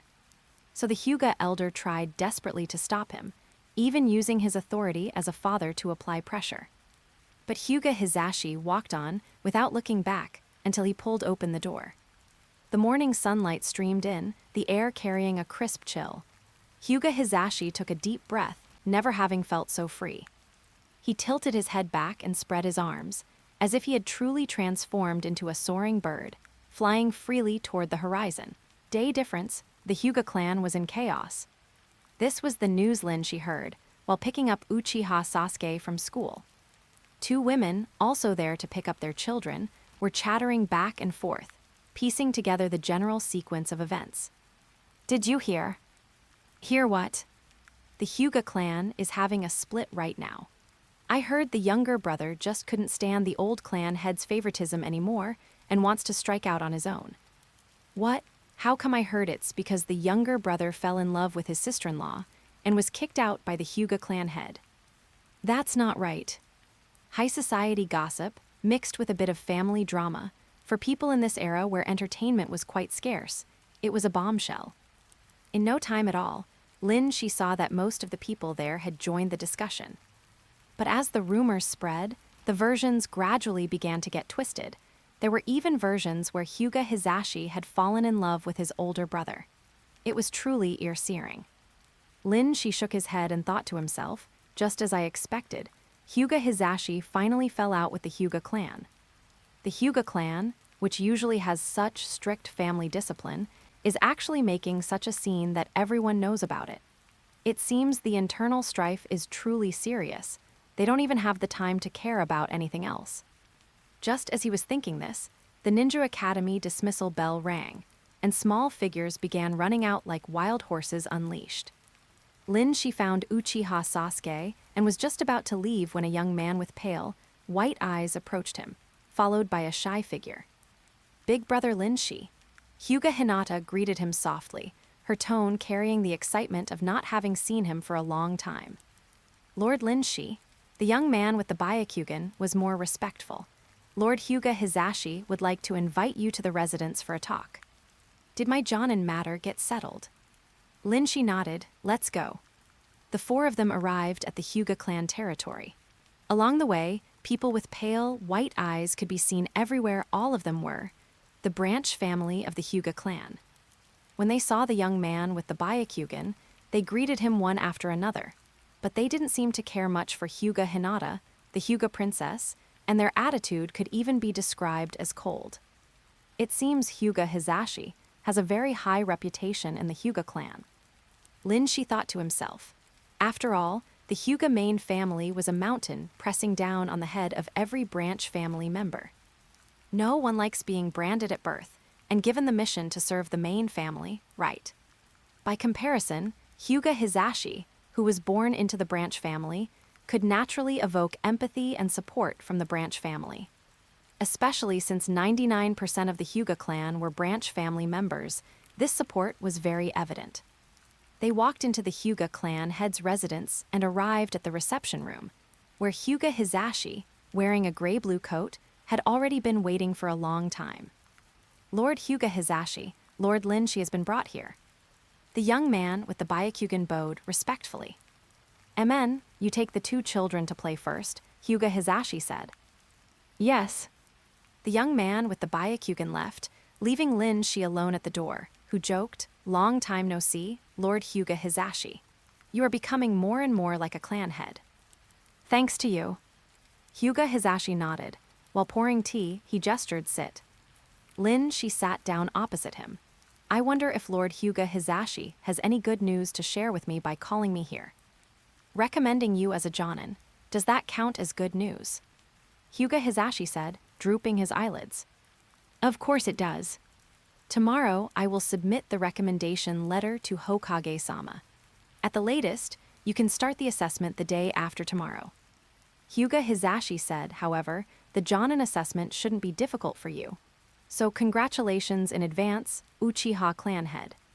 At this point, he sneered, you went to such lengths to study the caged bird curse mark, forcing the Hyuga clan to split, just for the Uchiha wealth and the position of clan head, right? How does it feel to be on the verge of getting what you want? Don't pop the champagne at halftime. Lin Shi smiled and retorted, I'm the one who should be interviewing Mr. Bird.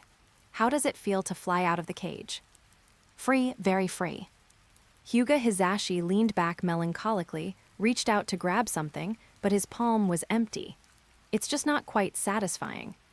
The bird that flies out of the cage may not always receive flowers and applause. It might also receive a slingshot from the owner of the birdcage. Lin, she smiled. If you stop flapping your wings because you're afraid of the slingshot, you might as well have stayed in the cage from the beginning. At least you wouldn't spend the rest of your life living in fear under the shadow of the slingshot. You certainly know how to talk. Hyuga Hizashi glanced at him and sat up straight again. Have you thought about what to do next? Build a big mansion, marry 10 or 20 wives. Lin Shi only thought about this in his heart and didn't say it out loud. He asked, what do you mean? Are you still going to play dumb? You are an unwelcome Uchiha, and I am from the branch family of the Hyuga clan. Hyuga Hizashi said slowly, if the two of us take power, it will definitely be a result that the higher-ups don't want to see. No matter how much the Hyuga clan struggles internally, we are still one family in the end. My older brother. My father can still imagine that if my older brother dies in the future, I would be the new main family, so they haven't used force. But Konoha is different. For the higher-ups, everything that could potentially threaten the village can be eliminated. Regarding this, the Uchiha should have deep experience, shouldn't they? As Hyuga Hizashi spoke, his Byakugan stared fixedly at Lin Shi, trying to find any fluctuating emotions on his face. But he was disappointed. Lin Shi remained with that faintly smiling expression from beginning to end. He's looking to huddle together with me for warmth. Lin Shi saw through it clearly and teased, so, you admit that you are an unstable factor that will threaten the village. At least what I plan to do in the future is seen that way by the Konoha higher-ups. Lin Shi asked curiously, what are you going to do? Hyuga Hizashi pondered for a moment, then suddenly smiled. The first thing a prisoner who gets the key must do is open all the cell doors. Farewell, cage, Lin Shi made a reference in his heart. He probably knew what Hyuga Hizashi wanted to do. Remove the caged bird curse mark from everyone in the Hyuga clan. It must be said, this is a very bold idea. If the Konoha higher-ups knew, they would probably want to kill him immediately, and Hiruzen Sarutobi might even be alarmed.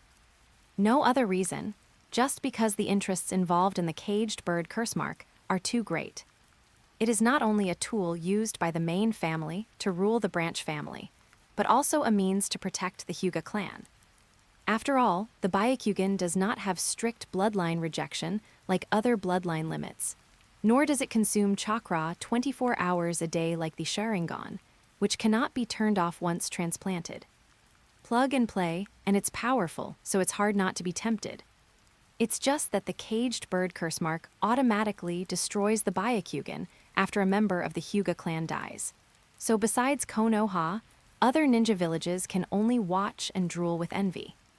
But what if the caged bird curse mark didn't exist? Lin Shi could guess the outcome with his eyes closed. The Hyuga clansmen without the caged bird curse mark would be no different from walking gold, and it would surely attract the entire ninja world. By then, it would truly be a disaster for the Hyuga clan. However, Lin Shi did not say these words out loud, because he felt it was unnecessary. Judging from the trace of obsession in the other person's eyes, even if he told Hyuga Hizashi about the hidden dangers, he would still do it. Perhaps he had already considered this issue, but he still wanted to do it. This is being suppressed for too long. After great sorrow and great joy, a mental illness has developed. Lin Shi saw through it and shook his head silently in his heart. What does it mean that Toyokawa Shoko became a phantom thief? A Hyuga clan head paranoid to the point of madness was not the kind of partner Lin Shi wanted. He only wanted to reclaim the Uchiha clan's status, and perhaps even go a step further. But he did not want Konoha to fall into chaos. Although chaos is a ladder, civil unrest was certainly not a good thing for Konoha. Konoha did not have the natural geographical defenses like Sunagakure that allowed it to resolve civil unrest before external enemies invaded. Once turmoil began, other hidden villages that had long coveted Konoha would certainly not let go of this opportunity to kick them while they were down. By then, even if she ascended to the position of Hokage, all that would be left for him would be a hollow, riddled shell. How could he allow that? He came to the Naruto world to enjoy himself. If Konoha was destroyed, what the hell was he supposed to enjoy? Hisashi's mindset was too detrimental to unity. She sighed inwardly, but his expression remained calmly smiling. Then I shall take my leave. After leaving the room, she followed the veranda, preparing to find Uchiha Sasuke. Just after passing a few rooms, he suddenly paused. He slowly turned his head and slid open the door. Inside, a father and son sat facing each other in silence. She smiled. I wondered who it was, pulling such a long face in the joyous Hyuga clan. So it's the current Hyuga clan head and the elder. Finished with your sarcasm? Then please leave, said Hayashi. No rush. She walked into the room and closed the door, shutting out the last sliver of sunlight. The room was dim, with very low visibility, but for 3 people whose bloodline limits were ocular jutsu, it had no effect. She generously found a square cushion and sat down. I still want to make friends with the 2 of you. Friends, the Hyuga elder's voice was hoarse. What did my unfilial son kick you out? He tilted his head slightly, a sharp glint flashing in his cloudy Byakugan.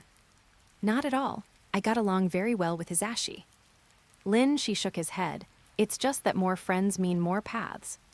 The Hyuga clan does not make friends with other ninja clans. Hayashi raised his head, his face cold and stern. Please leave. Seeing the other party's attitude was so resolute, she could only sigh helplessly, stood up, and brushed off the dust. Sigh, all right. I was originally thinking of chatting about how to make the hidden cloud village back down. It seems there's no chance now. She said this with a serious expression and turned to leave. Wait. 2 voices rang out simultaneously. Shi, with his back to them, curled the corner of his lips. Not long after, she brought Uchiha Sasuke and left the Hyuga estate. Naturally, this news was delivered by the Anbu to the desks of the Konoha higher-ups. I said we should have killed this brat early on. Danzo Shimura sat on the sofa and sneered. Look at this. The Hyuga internal strife has just begun, and he's already impatiently clinging to Hisashi. Say less, Danzo. Hiruzen Sarutobi rubbed his temples, feeling exhausted. These have been troubled times. Ever since the 9-tailed incident, it was as if Konoha had been cursed. Nothing good had happened. First, the Uchiha planned a rebellion, forcing a purge, and then the hidden cloud village invaded to kidnap people, only to turn around and blame us. Now, the Hyuga clan, the #1 ninja clan in Konoha, has also fallen into infighting. That's right, there's no point in saying these things now. Opposite the sofa sat 2 gray-haired elders, who were also Konoha higher-ups. Himura Mitakato, who had just spoken, said, "The important thing is, how do we solve this matter now? There are only 10 days left until the deadline given by the hidden cloud. Do we hand over Hayashi or go to war?" Going to war was naturally impossible. Konoha's ninja stars were currently withering, and there was a shortage of successors. It simply couldn't compare to the hidden cloud, which possessed the 4th Raikage and the 8 Tails Jinchuriki, and had strong soldiers and sturdy horses. Himura Mitakato said this mainly to make everyone realize the seriousness of the situation. Instead of handing over Hayashi, it would be better to push Hisashi out. Uchiha Koharu, sitting beside him, said, "Ultimately, the hidden cloud just wants to humiliate Konoha. As long as we don't give them any leverage, it'll be fine. The 2 brothers look the same, so the Raikage won't be able to find any fault." You think highly of it? Danzo Shimura scoffed. Isn't the current internal strife in the Hyuga clan precisely because Hisashi is unwilling to die for his brother? If he won't do it with dignity, someone will do it for him. Uchiha Koharu stared at Danzo with an expressionless face. You are the best at this kind of thing, aren't you? Danzo Shimura was non-committal, and Himura Mitakato nodded silently. In the midst of their conversation, the three of them had already decided Hisashi's fate. Only one person remained who hadn't stated his position, and the three of them looked at him in unison. The wrinkles on Hiruzen Sarutobi's face tangled together, revealing an expression that seemed both ferocious and sorrowful. It was wrong, it was all wrong. What has happened to Konoha? Why has it become like this? Teacher, what should I do? The village of our ideals seems to be drifting further and further away from Konoha. Uchiha Koharu seemed accustomed to Hiruzen Sarutobi's appearance. After a pause, she added, "Everyone has witnessed Hayashi's performance during his time as clan head. Compared to Hisashi, whose thoughts are unknown, protecting Hayashi is clearly the wiser choice." After speaking, she stood up and left first, with Himura Mitakato following closely behind. As Danzo Shimura was about to leave, he turned back to look at the dejected Hiruzen Sarutobi, feeling that he looked like a dog with its spine removed, aging a dozen years in an instant. He let out a hiss, his tone seemingly mocking. "You agreed again." Click. The door was closed, and everything returned to silence, leaving only Hiruzen Sarutobi's painful gasps. Returning to his room, Shi opened the chat group as usual, preparing to chat with the group members. But he didn't expect the messages in the group to make him freeze for a moment. Yagami Light, a strange thing happened in Tokyo recently. Misaka Mikoto, any gossip? Satoru Gojo, selling melon seeds, soda, and small stools in the front row. Lumine, hurry up, hurry up. Yagami Light, some big shots in Tokyo have inexplicably started turning themselves in, exposing their crimes in the media, and apologizing with tears and snot. Misaka Mikoto, just that, disappointed. Tatsumi, it is indeed strange. Could it be that they had a change of heart? Friarin, the probability of being controlled by magic is higher, right? Misaka Mikoto, but I remember Yagami Light's world doesn't seem to have superpowers, right? Misaka Mikoto, oh, he seems to have a death note. The setting where writing a real name causes death is quite cheap, but it has nothing to do with mind control. Yagami Light, wait, I haven't finished yet. These big shots all have one thing in common. They received a strange letter before turning themselves in. Yagami Light, the person in the letter calls themselves the Uchiha Phantom Thief Group and threatens to steal the hearts of these big shots to make them repent. Phantom Thieves of Hearts. No, what the hell is the Uchiha Phantom Thief Group? Which world did this send Yagami Light to? She continued reading with a strange expression. Misaka Mikoto, sounds pretty scary, but they only target bad people, right? Then there's no problem. Yagami Light, for now, it seems they only act against those who have done bad things, but it's hard to say what will happen in the future. Yagami Light, so we at least need to know their true identities. If they go down the wrong path, I will stop them. Satoru Gojo, applause, confetti. Tatsumi, Mr. Yagami Light, so cool. You're going to supervise Uchiha, but who's going to supervise you? She made the joke in his heart and continued reading. Friarin, didn't you have the Shinigami follow them? Yagami Light, tried it, but the other party is very cautious. Ryak can only find them in the mental world, and he can't get too close because he risks being killed in the mental world too. Yagami Light, the only intelligence gathered so far is that there is a blue-haired girl in the Phantom Thief Group. It really is Toyokawa Shoko. She twitched the corner of his mouth. He couldn't figure it out no matter how hard he thought, why two completely unrelated anime worlds had merged into one at this moment. He also didn't understand why Toyokawa Shoko didn't go work as customer service, but instead went to become a phantom thief. Is this your job, and you're just doing it? Having said that much, she roughly understood what Yagami Light wanted to do. Sure enough, the next second, Yagami Light tagged him in the group. Yagami Light, at Mr. Shi, I want to make a deal with you. Yagami Light, I want the profiles and real names of all members of the Uchiha Phantom Thief Group. Hiruzen Sarutobi, you are daydreaming. Shi refused flat out, though not directly. He expressed it in a tactful manner. Shi, sure, trade half of your lifespan. As someone who had read the original Death Note, Lin Shi was well aware of Yagami Light's overly confident personality. Even though he could have traded half his lifespan to obtain the Shinigami Eyes, which would allow him to see anyone's true name, he refused.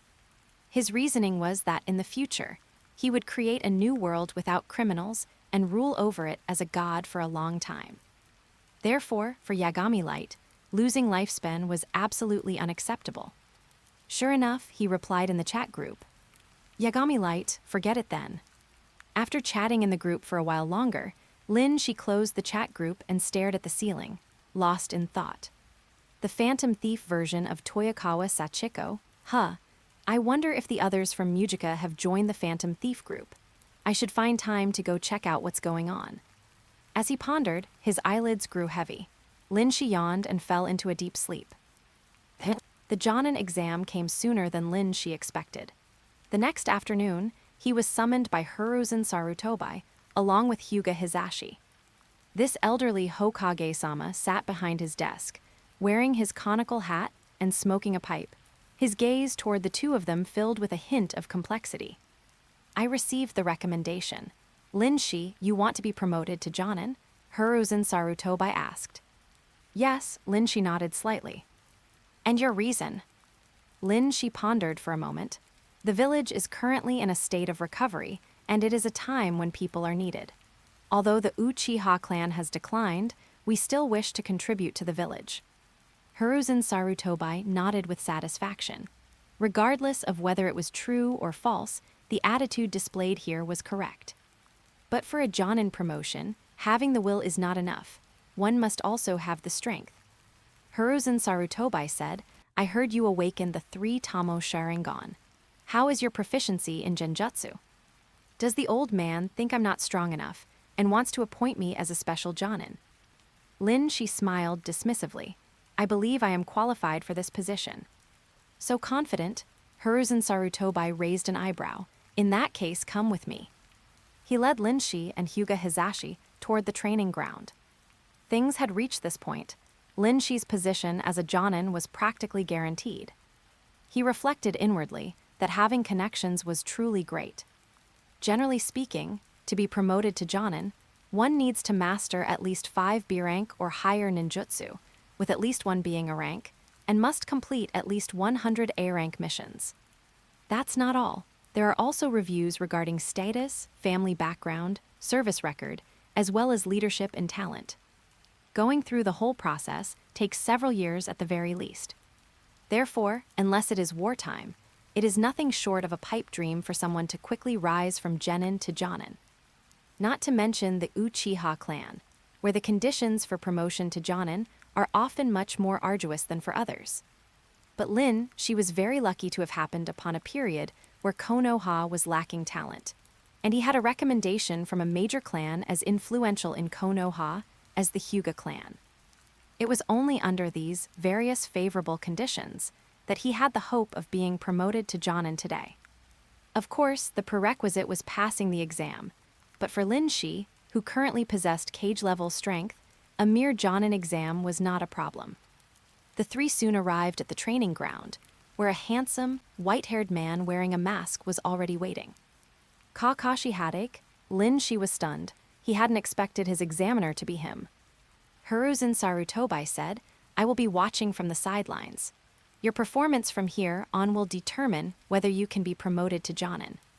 Kakashi headache nodded slightly at Lin Shi, seemingly having a slight impression of this Uchiha who had taken his teacher's son out for ramen.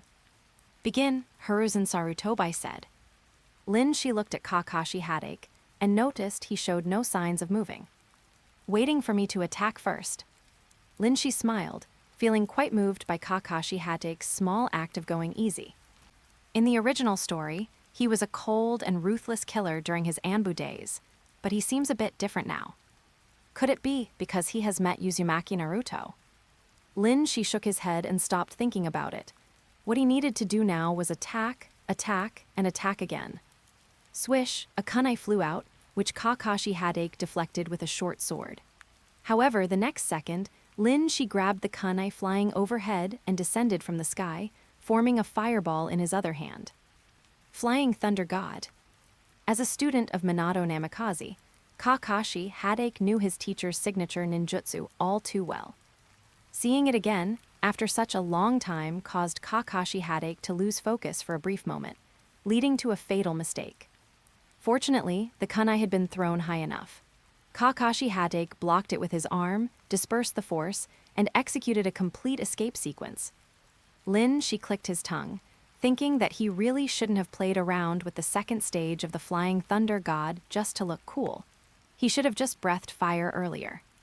Kakashi Hadake held his arm, which had been scorched black by the burn, and looked at Shi with eyes full of shock. You actually know the Flying Thunder God. It wasn't just Kakashi Hadake. Even Hiruzen Sarutobi, watching from the sidelines, couldn't contain his excitement and stood up immediately. A look of surprise appeared in Hyuga Hisashi's eyes, but it quickly turned into joy. An ally being strong was a good thing for him. The Uchiha clan had records of this technique, so when I had some free time, I learned it. She stood there calmly, his tone as if he had just done something trivial. Although the Flying Thunder God technique is an S-rank ninjutsu, it is not as strictly classified as other techniques. Given the Uchiha clan's illustrious achievements, it was not strange for them to have a record scroll of it. What truly surprised Hiruzen Sarutobi was that Shi had actually mastered it. One must know that the difficulty of this ninjutsu is extraordinarily high. Since the founding of Konoha, apart from the second Hokage who created it, only Minato Namikaze had successfully learned it. Judging by the proficiency she demonstrated earlier, it was simply on par with Minato Namikaze. In a trance, Hiruzen Sarutobi seemed to see the figure of that yellow-haired young man in Shi, and the more he looked, the more alike they seemed. His lips trembled, and his voice was barely audible. Good heavens, are you playing a joke on me? You sent a second Minato Namikaze, but he just had to have the surname Uchiha. He's ha.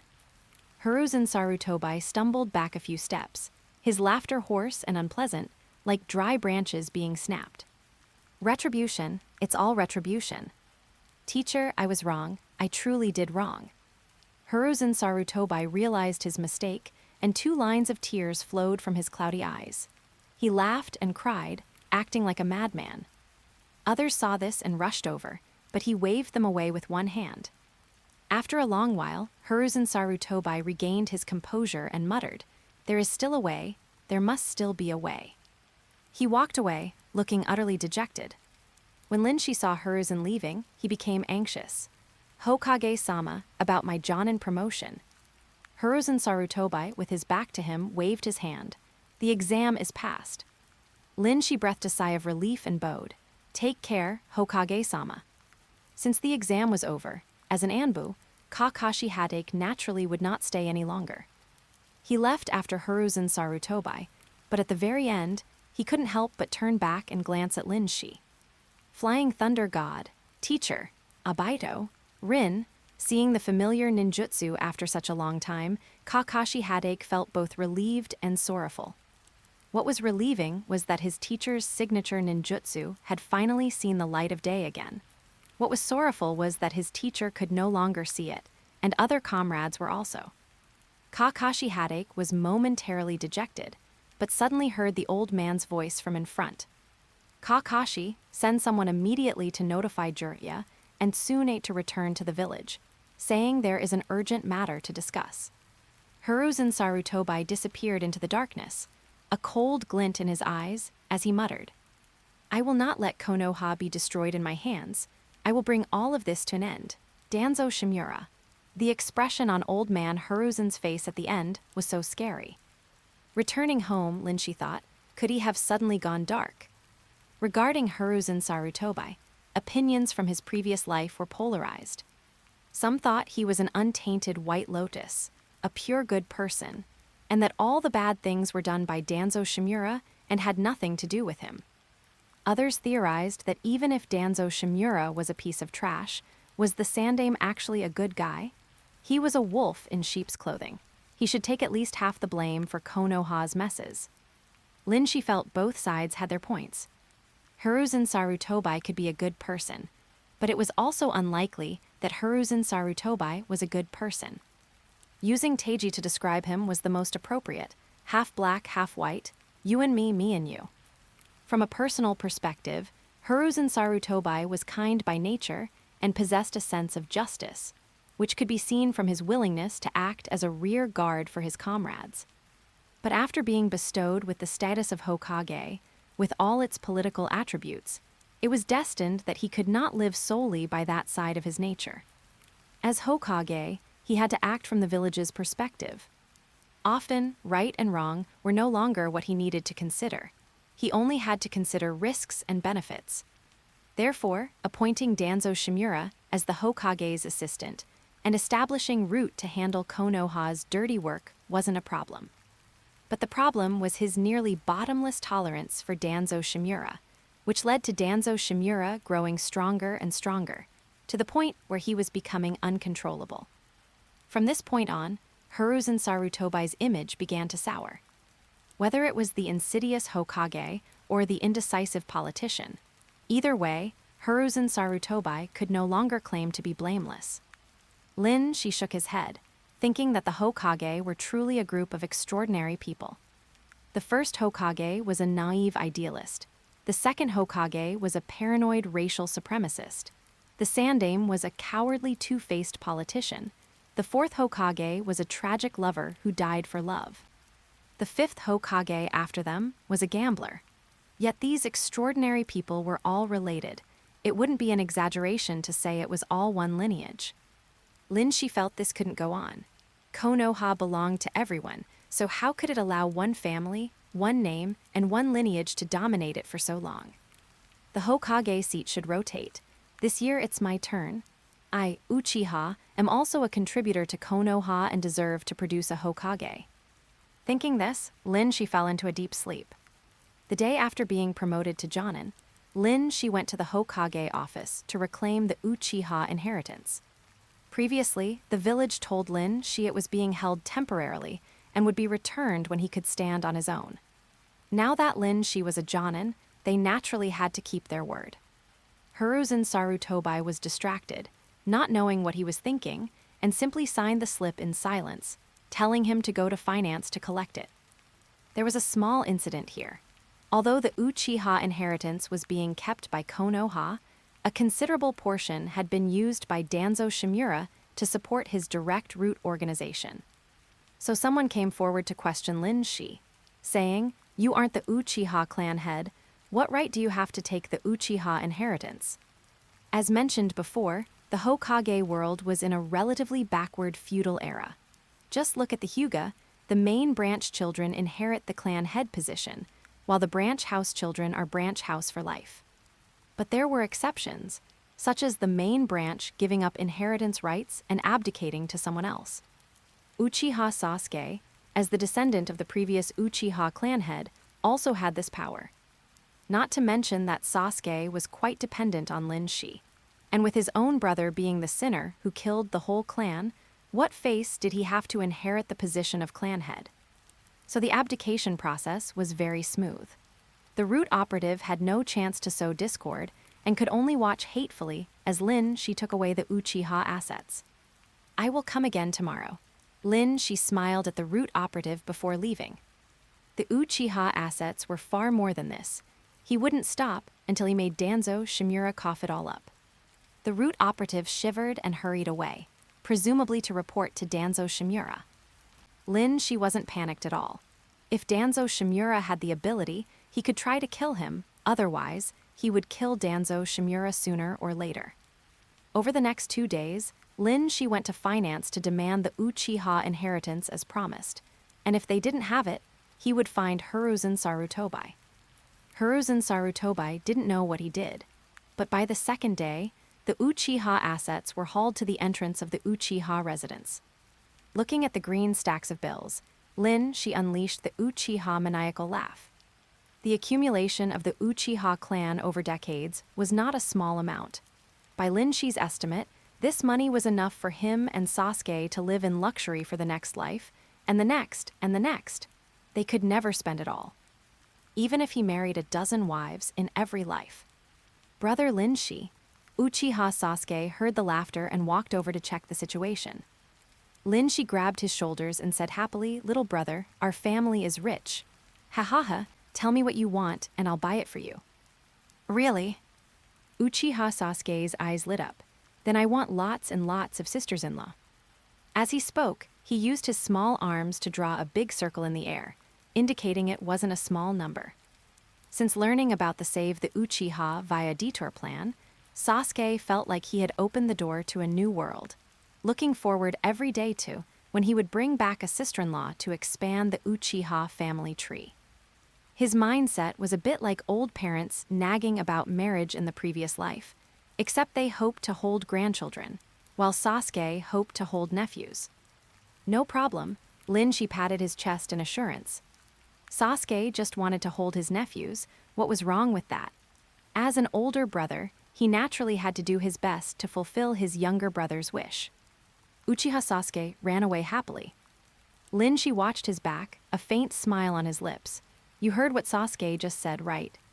The pear-shaped Yakashi Nanu flashed behind him, kneeling halfway, and said hesitatingly, "My current situation. It's not suitable. If she got pregnant, she wouldn't be able to continue her undercover work en route. Don't worry, Danzo Shimura won't be jumping around for many more days." Linshi's tone was firm. He turned around and looked down at Yakashi Nanu. His smiling tone carried an absolute dominance. "This time, you are not allowed to be greedy." Yakashi Nanu's soft face flushed slightly. She wasn't being greedy, it was just unavoidable, okay. If not for that, maybe she would have already had one. The candlelight in the room was extinguished, and a low, suppressed gasp rang out in the thick moonlight. That evil Uchiha brat is going too far. In the root base beneath Konoha, Danzo Shimura's eyes were cold. Does he really think that just because he became a Jonin, he can do whatever he wants? He looked at his subordinate. What is Hiruzen doing? Why hasn't there been any news yet? The subordinate shook his head, indicating he didn't know. Danzo Shimura's eyes flickered with a cold light. What on earth was Hiruzen doing? Things were like this, and he still wouldn't make a move.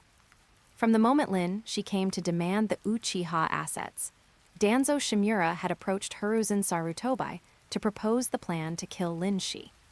But Hiruzen Sarutobi not only refused, but also told him to return the Uchiha inheritance.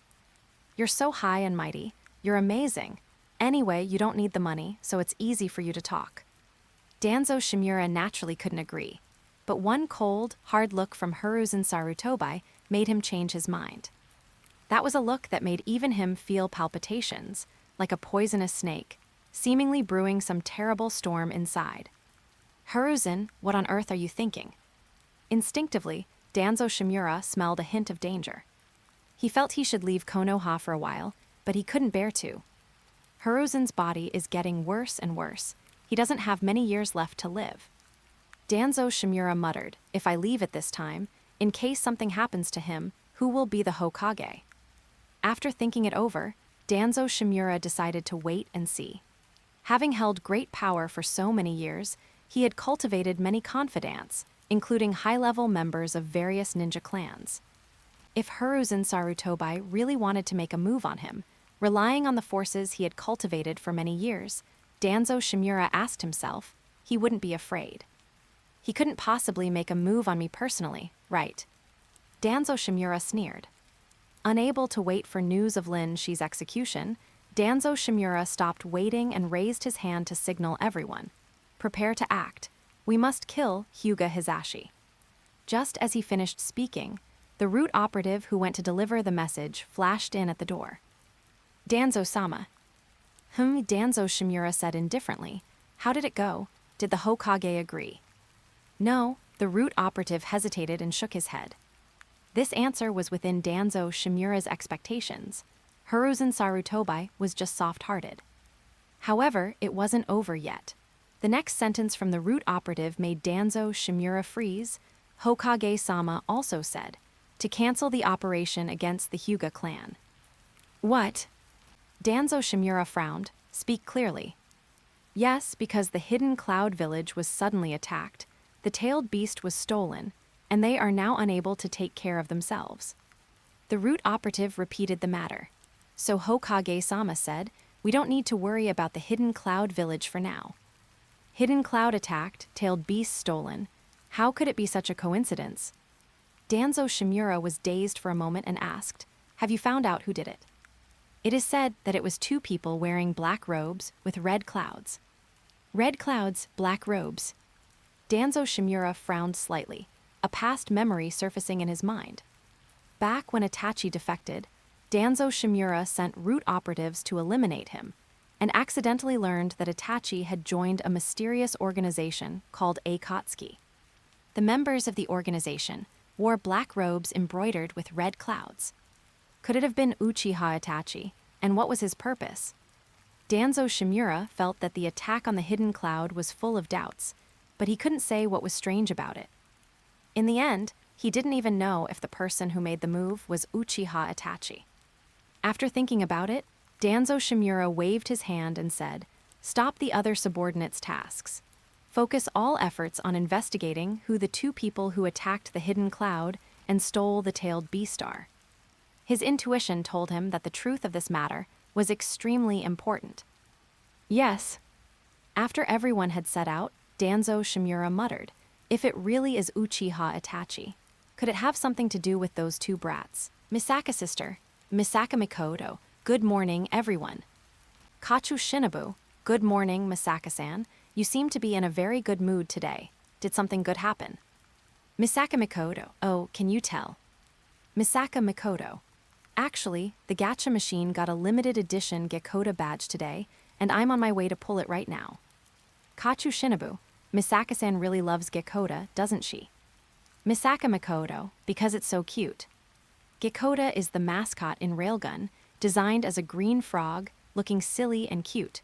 I don't know why Misaka Mikoto is so obsessed with it. She was watching, then suddenly sat up. Hiss, gacha machine pulling a Gekoda badge, could it be today? The plot where Misaka Mikoto meets the sisters for the first time. Thinking of this plot made she feel a stomachache. To create the so-called LV6, they mass-produced clones using Misaka Mikoto's genes, then sent them to fight the strongest LV5, Accelerator. Honestly, that couldn't even be considered a fight. It was purely sending them to their deaths, a one-sided slaughter. Shi was furious when he watched the anime in his past life. Oh my, how could Accelerator be so evil? Although he was redeemed in the end, Shi still didn't like Accelerator.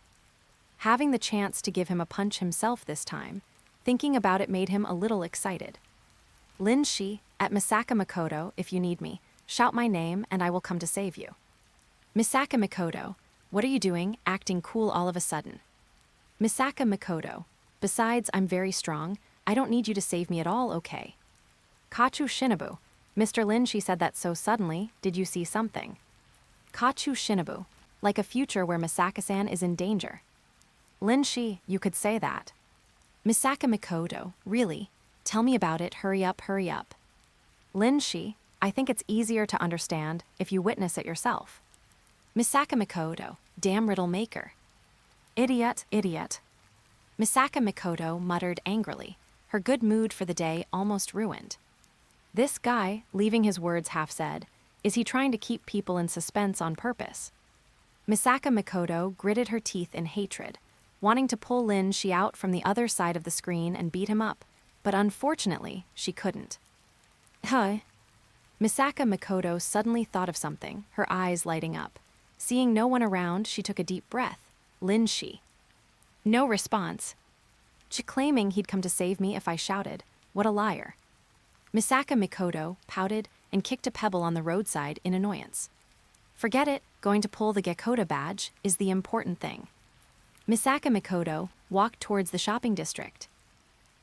Time quickly reached dusk.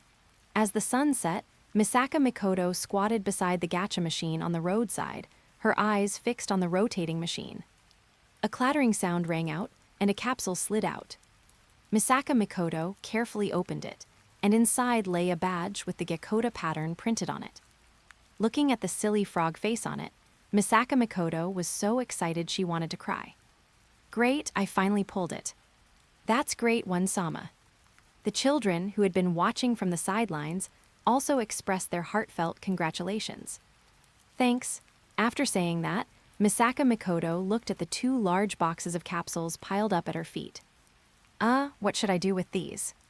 Well, she bought so many on impulse. Misaka Mikoto condemned her own fanatical collecting desire in her heart. But fortunately, there were still many children around. After distributing the capsules to them, Misaka Mikoto was walking on the road back to Takiwadai Middle School when she suddenly felt like she had been electrocuted. Misaka Mikoto paused. What was that feeling? It was like her DNA had twitched, or like she had been irradiated by the power she emitted. She suddenly thought of the urban legend about clones she had chatted about with Kuroko and the others. No, that's impossible. How could such an absurd thing happen? But this power... Misaka Mikoto pursed her lips and started running in the direction she sensed. She quickly arrived at the general location and stopped, panting. Phew, it should be around here. She looked around and suddenly saw a back view that couldn't be more familiar, her pupils shrinking slightly. Immediately after, that figure slowly turned around. Whether it was the physique or the face, it was carved from the same mold as her own.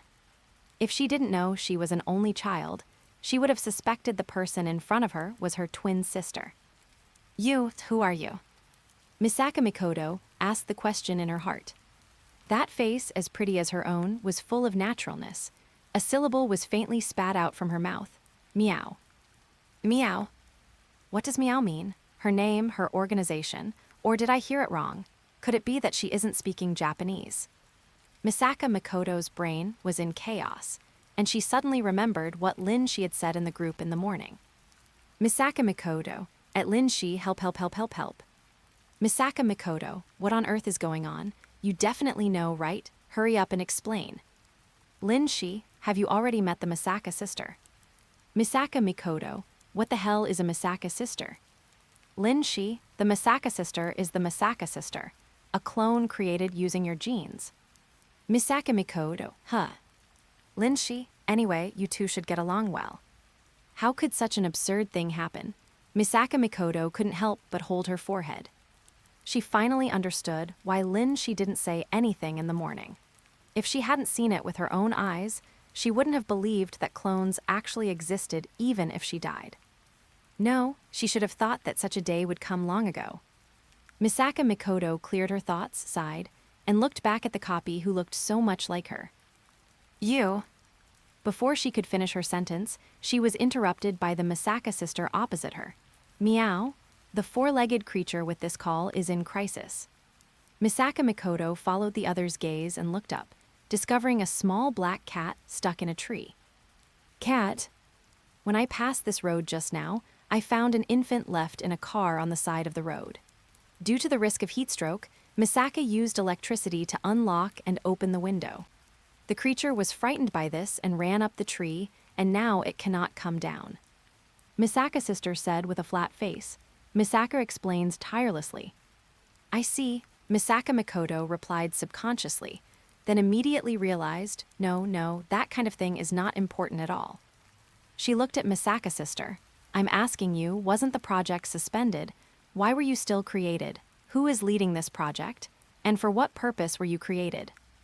Misaka sister also turned her head, made eye contact with Misaka Mikoto, and said quickly, ZXC 741, ASD 852, QWE 963, Misaka confirms the password. Huh.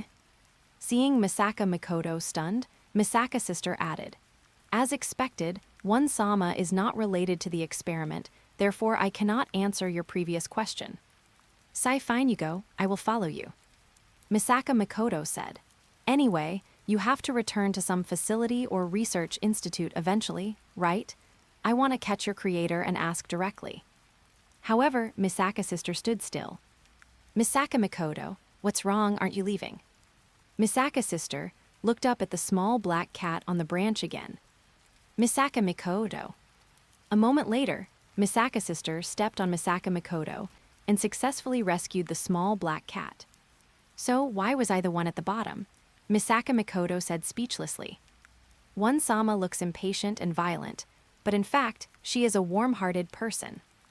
Misaka sister put down the black cat Misaka evaluates earnestly. All right, stop talking nonsense, let's go quickly. Misaka's sister turned and left, while Misaka Mikoto followed closely behind. Come to think of it, she had originally thought the clone project would be much darker, such as assassinating the original and taking her place. But the Misaka sister in front of her looked silly, and her strength was weak. Apart from her face, she didn't look like someone who could replace her at all. So why exactly were you created? Misaka Mikoto looked at Misaka's sister, her gaze lingering for a moment on the Gekkouta badge pinned to her waist, her eyes full of heartache. She originally just wanted to try it as a mirror, but she didn't expect her to take it and not return it. I said, when exactly are you going back? Misaka Mikoto asked powerlessly. She had been following her for several hours. Misaka's sister said flatly, forgot to mention, Misaka is going to participate in an experiment next, so I will not return to the facility. One-sama, it is your freedom to follow, but you will not be able to see the person who created Misaka. Misaka Mikoto was stunned. Why are you only saying this now? Misaka's sister said as a matter of course, because you didn't ask. Misaka Mikoto stiffened, her fists stiffened, forget it, I'm leaving. What a waste of time. She should have cracked those 3 codes first and then asked for information. It's all this guy's fault for always saying things that didn't matter, disrupting her rhythm. Seeing Misaka's sister staring at her without blinking, Misaka Mikoto asked, anything else? Nothing. Misaka's sister stood straight, her face still expressionless. Farewell, One-sama. Misaka Mikoto didn't notice anything strange, just nodded. Yeah, goodbye. Not long after parting with Misaka's sister, Misaka Mikoto, who was walking on the street, suddenly slapped her forehead. Oh right, can't I just ask the charlatan in the group? Since that guy anticipated it long ago, he must know the follow-up, right? Am I an idiot? I only thought of this now. Misaka Mikoto held her forehead and sighed. At Lin Shi in the group. Misaka Mikoto, at Lin Shi, can you tell me what's going on now? Lin Shi, it's a long story. Didn't you crack the password? Misaka Mikoto, too lazy to crack it. Just announce the answer directly, hurry up. Lin Shi, it's a long story. Misaka Mikoto, then keep it short. Lin Shi, fine, the situation is roughly like this. Misaka Mikoto sat on a park bench. Initially, she was leaning back due to fatigue, but looking at the content in the chat group, she slowly sat up straight, her pupils widening. After reading the entire plan, only one sentence remained in Misaka Mikoto's mind. What on earth is this guy talking about? What does it mean that to become LV6, he has to kill me 128 times? But because there aren't that many of me, he settled for the next best thing and killed 20,000 clones of me. Is he crazy? Others in the group were also exploded by this cruel plan. Gojo Satoru/Satoru Gojo, forging the strongest with blood. Kachu Shinobu, this kind of method is really too cruel. Yagami Light, is there a list of experimental personnel? Friarin, humans who go down the evil path in pursuit of power often exist, don't they? Lumine, listening to Misaka share before, I thought Academy City was a warm-style world. I didn't expect such deep darkness hidden underneath, sigh. Tatsumi, Wu-wa, what should we do in this situation? Iren Yeager, we can only fight, right? If we don't fight, everyone will die. Maybe we can survive if we fight. Whitebeard, at Misaka Mikoto, she calls you One-sama, right? If you also think she is your sister, then go for it. Family is more important than anything. Lin Shi, no, what do I say after you guys have said everything? Lin Shi, sigh anyway, just go for it. If you get beaten to tears, I will come to save you. Seeing the message at the end, while Misaka Mikoto was embarrassed and annoyed by Lin Shi's witty remark, her originally cold limbs couldn't help but warm up. She scrolled through the chat box, and the comforting words lingered in her heart, making her chest no longer so depressed. Without realizing it, the corners of Misaka Mikoto's mouth curled up slightly. That's great, she is not alone. At least at this moment, there are still people who can let her pour out her heart without any scruples and share her pain. Misaka Mikoto, thanks for everyone's support, I'm going. She stood up, stretched her hands and feet, and ran toward the night. One way, what's wrong? Not running anymore? Or are you already broken? By the river, the skinny, white-haired boy walked leisurely along the tracks. His arrogant gaze swept over the battered Misaka sister ahead, and he said flippantly, "How boring. Can this really make you a level 6? Based on data analysis so far, the opponent has a protective barrier set up around himself." Misaka's sister muttered, "But since he can walk on the ground, there shouldn't be any ability defense under his feet, so a sneak attack from there should be the optimal solution." Cough, cough. Misaka has reached this conclusion. "What are you muttering about? If you don't run, I'm going to finish you off." The white-haired boy closed in. "This is not fleeing, it is a plan to lure the target to a predetermined location." Misaka Mikoto stood up. Misaka requests a correction. A spark of electricity flashed across her bangs. The demolition device originally installed beneath the iron sand activated immediately, exploding with a roar. Amidst the violent explosion and rising dust, Misaka's sister breathed a sigh of relief. Target no longer shows a reaction. Before she could finish, a figure stepped out of the smoke, a cruel smile hanging on his lips. "What a pity, your plan failed." Misaka's sister turned and shook her head, but the white-haired boy grabbed her ankle and slammed her to the ground. Then, with a rip. The intense pain made Misaka's sister scream. Her leg was torn off, blood flowing freely. Misaka's sister wanted to make a final struggle, releasing electricity to attack, but it was all reflected back by the white-haired boy. Hey. As the electricity surged, Misaka's sister saw the Gekoda badge fly away. Thud, having fallen to the ground, Misaka's sister used all her strength to crawl toward the Gekoda badge, dragging a long streak of blood behind her. Although she would die anyway if I left her alone, that would be quite boring.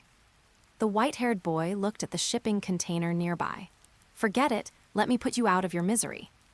Having said that, he used his ability to lift the container, slowly moving it over Misaka's sister. At this moment, Misaka's sister had already retrieved the Gekoda badge, clutching it tightly to her chest. Just as the container fell, a violent flash of electricity streaked across the air. A coin, carrying an unstoppable force, sent the container flying. The next second, another flash of electricity struck toward the white-haired boy, but it was reflected back the moment it got close. The white-haired boy looked in the direction the electricity came from. "One Sama." Misaka's sister stared blankly at the figure on the catwalk. "Huff, huff." Misaka Mikoto gasped for air. "Thank goodness, I made it in time." She jumped directly off the catwalk and shielded Misaka's sister. Hey, how is this different from what we agreed on?" The white-haired boy looked at the two identical Misakas. "But that move just now, could it be you have a new experiment?" Misaka Mikoto ignored the white-haired boy's words and turned to look at the battered Misaka sister. When she saw the missing leg, she could no longer suppress her fury. Although she already knew the answer, she couldn't help but ask. Why on earth are you participating in this kind of experiment? Do you have a grudge against this girl?" The white-haired boy was puzzled for a moment, then suddenly realized something. "I see, I was wondering how a clone could have that kind of power. So, you are the original. Answer my question." The white-haired boy grinned. "For absolute power, of course. Just because of that reason, you're going to kill them." Misaka Mikoto's voice was trembling. Hey, don't make me sound like some kind of serial killer." The white-haired boy said, "All I'm killing are puppets that can be created just by pressing a button." Hearing this, Misaka's sister looked dejected. Misaka is a product manufactured by the project, an artificial body with an artificial heart. Misaka is a lab animal with an average price of 180,000 yen, and there are 10,018 more such specimens in laboratories like this. Yet, one Sama is doing this for something like this. "Because you called me sister," Misaka Mikoto interrupted. "Isn't it natural for a sister to protect her younger sister?" Misaka Mikoto said. Misaka's sister suddenly looked up. The girl before her was slender but resolute, her tea-colored hair fluttering in the wind. Playing sisters, how boring. The white-haired boy's gaze turned cold, and he walked over with his hands in his pockets. Misaka Mikoto suddenly felt immense pressure. Accelerator, ranked first among the 7 remaining level 5s in Academy City, was the strongest Esper. His ability, Vector Manipulation, allows him to control the direction of all energy and reflect all physical attacks. She had already experienced the power of this move just now. Even her strongest attack had been reflected back by him. Facing such an enemy, Misaka Mikoto knew she couldn't win. But fortunately, if she couldn't beat him, she could still call for backup. Misaka Mikoto's lips curled slightly. She took a deep breath and shouted, "Linshi!" In the silence that followed, nothing happened. Accelerator had originally thought she was about to unleash some ultimate move and stopped to watch with interest. But in the end, she had just shouted a name. What was that, Linshi? Is that someone's name? Never heard of it. Probably some trash who isn't even a level 5. Hey, are you acting out some kind of superhero drama? Accelerator scoffed, shouting, "Save me," and then a hero will descend from the sky to rescue you? How boring. Ignoring Accelerator's sarcasm, Misaka Mikoto's mind was full of question marks. What happened to the promise that he'd come to save me if I just shouted? Damn liar, you made me get mocked by this jerk. Misaka Mikoto angrily opened the chat group, but before she could send a message, she heard a strange voice from behind her. You haven't been beaten to tears, so why are you calling me?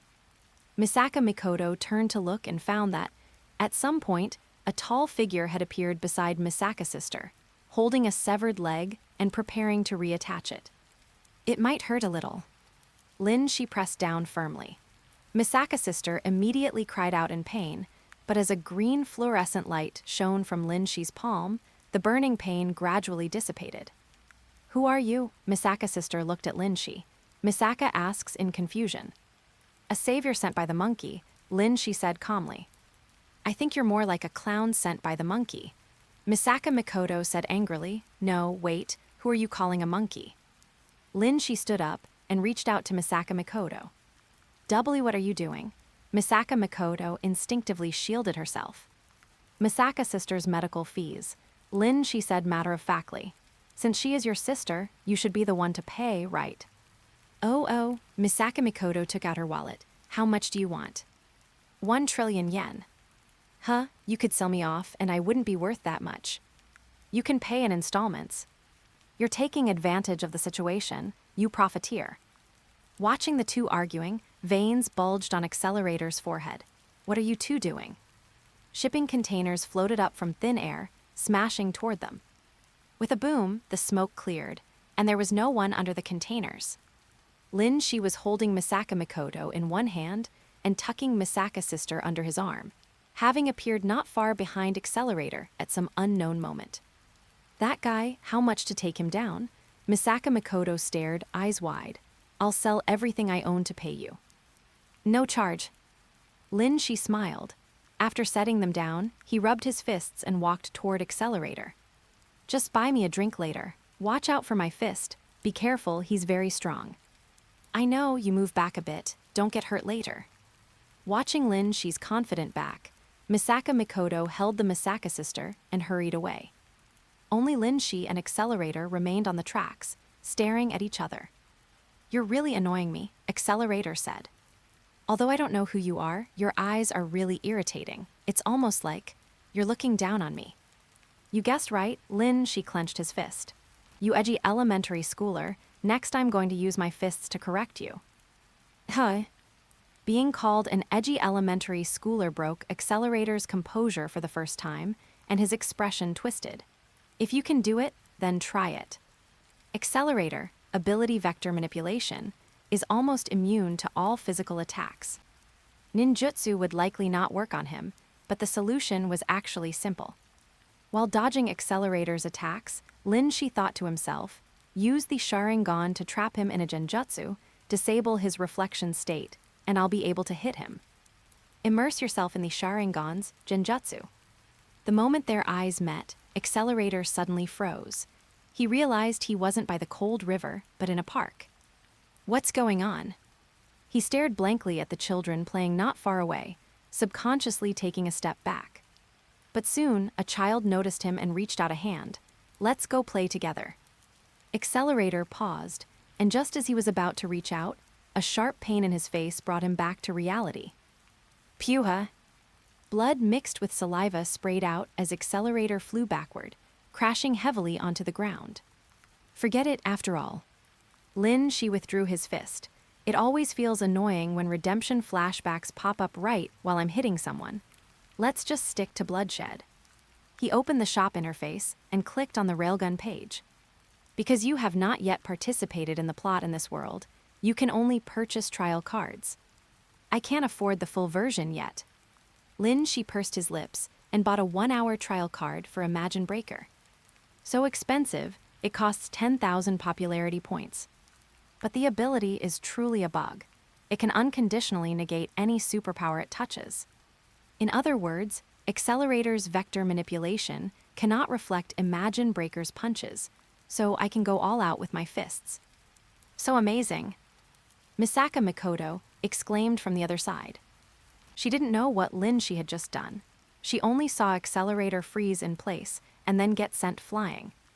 She suddenly thought of a certain annoying person's ability. Could it be consciousness manipulation? Misaka cannot understand the current situation. The experiment has suddenly encountered unexpected circumstances. Enough. Misaka Mikoto pressed down on Misaka sister's shoulders. From now on, there will be no more experiments. Misaka sister tilted her head. If there are no experiments, then what is the meaning of Misaka's existence? Misaka is in confusion and asks this question. Meaning or whatever, Misaka Mikoto said. That kind of thing, as long as you keep living, you'll find it sooner or later. Keep living? Yes, keep living, whether it's food, travel, or girls, manga, and cute things. Misaka Mikoto's face was flushed, her tone incomparably firm. As long as you keep living, you'll find it sooner or later. Yes, although Misaka doesn't understand. Misaka sister said, but as long as one keeps living, that's fine. Misaka seeks confirmation. Yeah. Misaka Mikoto hugged Misaka sister tightly. While the sisters were having their heartfelt moment in peace, Accelerator on this side was sweating profusely. He used his hands and feet, iron sand and shipping containers dancing wildly, slamming repeatedly toward where Linshi appeared. But he would always graze past them, dodge, then quickly close in and punch him in the face. Bang! Accelerator covered his nose and retreated, feeling a warm, wet sensation on his fingertips. He looked, and sure enough, it was blood. Damn it. Why can't this guy's attacks be reflected? What the hell is going on? If he could understand the first punch, because he subconsciously disabled his reflection while in the illusion, the subsequent punches were completely beyond his comprehension. His superpower clearly hadn't lost control, and the reflection state was always active. But when it met his fist, it was like a cold senior sister in butter, usually intimidating, but in the end, always yielding. Damn it, was my brain beaten into a pulp. Accelerator felt like his brain had been a bit dizzy since that first punch. He shook his head, discarded the thoughts in his mind, and forced himself to calm down. Come to think of it, he seems to always be attacking me with his right hand, even though it would have been more convenient to use his left hand a few times. Recalling the scene of the battle just now, Accelerator realized something. His right fist is strange. Perhaps there's something in it that I can't understand, so. Bang! Before his train of thought could finish, he was sent flying by another punch. Damn it, there's simply no time to think. Accelerator thought in midair. Crashing heavily to the ground again, Accelerator felt sore all over, as if he were falling apart, and even moving his fingers was a struggle. Because of his superpower, Accelerator rarely exercised. Looking at his appearance, his limbs were slender. He was skin and bones, and his skin was as white as a vampire who had been lying underground for hundreds of years. Aside from his superpower, Accelerator's physical fitness made it difficult to even kill a chicken, let alone engage in hand-to-hand combat. Actually, he was done for when he took the first punch. He just forced himself to stand up and ended up taking a few more. Good grief, what on earth am I doing? Accelerator slowly closed his eyes. He passed out. Lin, she didn't react much. If anything, He was surprised that Accelerator was able to take so many punches from him. After all, his fist was big and hard. Logically, one punch should have been enough to put Accelerator to sleep. Of course, this also had something to do with him not using his full strength. The waters of Academy City are too deep. I still need to take it easy. She shook his head and looked at the approaching Misaka Mikoto, and the Misaka sister following close behind. Huff, you aren't hurt, are you? I'm hurt, it hurts so much. She leaned backward, which gave Misaka Mikoto a fright. She hurriedly supported him and asked with concern, "Are you okay? Where does it hurt?" The Misaka sister's situation had nothing to do with Shi. He had come over just to help her, and if he were injured because of it. Misaka Mikoto felt guilty, her expression becoming increasingly anxious. "Tell me, where are you hurt?" Looking at that expression, if I said I was joking, she'd get angry, right? Shi thought to himself, "I'll say my muscles are sore from exhaustion, and then ask for a lap pillow." Just as he was about to speak, the Misaka sister beside them suddenly spoke up. Judging from the battle just now, Accelerator attacked Shi 36 times, successfully causing damage 6 times by slamming his face into Shi's fist. She analyzed it logically and finally concluded. In summary, the damage Shi received is a super microscopic wound that a doctor would say would have healed if he'd come to the hospital any later. The reason he is acting like this is likely to deceive one Sama into showing concern. Misaka exposes the conspiracy with sound evidence. Just after she finished speaking, Misaka sister's cheeks were pinched by 2 large pincers. "Is it this mouth that ruined my good deed?" Shi said with a sinister grin. Misaka is protecting one Sama from being deceived by others. It is an act of justice, Misaka sister said indistinctly. "Still talking, watch me tear your mouth apart." "One Sama." "Enough," Misaka Mikoto let go with a dark face. "You too, really." She looked at the two of them, unable to say anything for a long time, and finally could only sigh helplessly. "Never mind, Shi, even Misaka sister has this attitude. Am I the only one who was worried from start to finish?" "Sigh, I always feel like I'm the idiot. Poor Misaka was manipulated at will. By the way, what should we do now?" Misaka Mikoto gestured towards Accelerator. "Are we just going to leave him here?" "The sisters will come to handle it," Shi said. Misaka Mikoto looked at Misaka sister, who nodded. "Yes, the other Misakas will be responsible for handling the scene from here." The other Misaka sisters. Misaka Mikoto recalled that it seemed to be written in the plan she had sent her. To make Accelerator ascend to level 6, he needed to engage in a full 20,000 battles with the Misaka sisters. "Just asking, what's your number?" "Misaka is Misaka 9982, Misaka sister replied. 9982. Misaka Mikoto's heart sank. Does that mean 9,981 Misaka sisters had already died? Just because of this boring plan, for such a boring reason. A fire seemed to be burning in Misaka Mikoto's chest, as she walked towards Accelerator with a dark expression. "One Sama." "Misaka." Misaka Mikoto turned back and offered a reassuring smile. "It's okay, I won't kill anyone." "No, I meant don't steal the kill," she muttered to himself. Watching Misaka Mikoto walk up to Accelerator, grab him by the collar, and raise her hand. Slap, slap. 2 crisp, resounding slaps. A train passed overhead, bringing a cool breeze that made Misaka Mikoto's hair flutter as she let out a sigh of relief. That feels much better." She released Accelerator, letting him fall to the ground. "It's not just this guy. I'm going to beat up every single researcher involved in this project," Misaka Mikoto said, grinding her little canine teeth. "Good, I support you," she clapped. Regardless of whether those guys had good or bad intentions, beating them up was definitely the right thing to do. A while later, the 3 arrived at a park. Misaka Mikoto remembered what she had said earlier and stood up. "Wait here a moment, I'm going to buy some drinks." She walked up to a vending machine, thought for a moment, fished out 3 coins, inserted them, and pressed the button for a drink. The vending machine rattled twice but didn't dispense any drinks. "You've got to be kidding me. No way, what kind of joke is this? Misaka Mikoto grabbed the vending machine and shook it violently, gritting her teeth in anger. She remembered the first time she bought a drink when school started, and how the vending machine had swallowed 10,000 yen just like this. Since then, she hadn't spent money on drinks. Today, seeing Lin Shi and Misaka's sister nearby, she had decided to splurge for once, but she never expected the vending machine to make her lose so badly. Seriously, a machine can't change its habit of eating coins. Take this. Misaka Mikoto delivered a magnificent triple kick, and the vending machine obediently spat out 3 cans of drinks. Safety shorts, huh? Lin Shi sighed. Do you have a problem with that? Misaka Mikoto walked over, holding the drinks. Safety shorts are comfortable and convenient, and they prevent accidental exposure.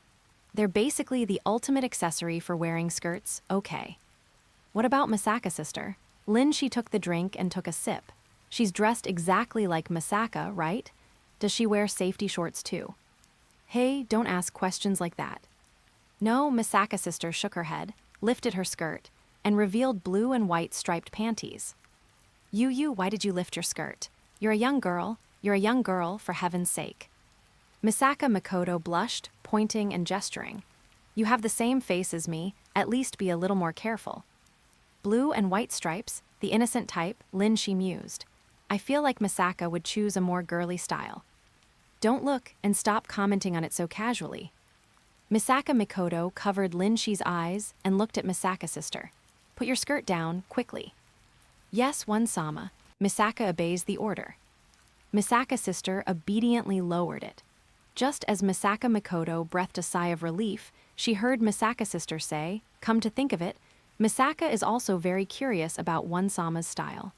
Misaka says curiously. What? Misaka Mikoto thought she had misheard. The experimenters who created Misaka tried to make all of Misaka's conditions as close to one-sama's as possible to facilitate the experiments. Misaka's sister placed her hand on her chest. The uniform wasn't a problem, but they were never able to obtain information about one-sama's underwear, and the experimenters argued about it for a long time. In the end, one of the experimenters bought 20,000 pairs of underwear at once, and that was the end of it. Misaka explains patiently. Huh? Misaka Mikoto held her forehead. You're making me want to beat those guys up even more. So what kind of underwear does one-sama wear? Misaka asks. Misaka's sister stared unblinkingly at Misaka Mikoto, and a strange glimmer unexpectedly appeared in her lifeless eyes. Like a pitiful cat, it was impossible to refuse. Don't act cute using my face, even if you say that. Misaka Mikoto took 2 steps back. Misaka's sister. Stare. Misaka tries to use a pitiful gaze to trick one-sama into feeling sympathy. You just said it directly. I'm telling you. Stare. Hey. A while later, Misaka Mikoto walked out of the public restroom, leaning against the wall with a look of utter despair. Am I an idiot? Misaka's sister, following behind, suddenly turned her head and smiled slightly. Cartoon patterns.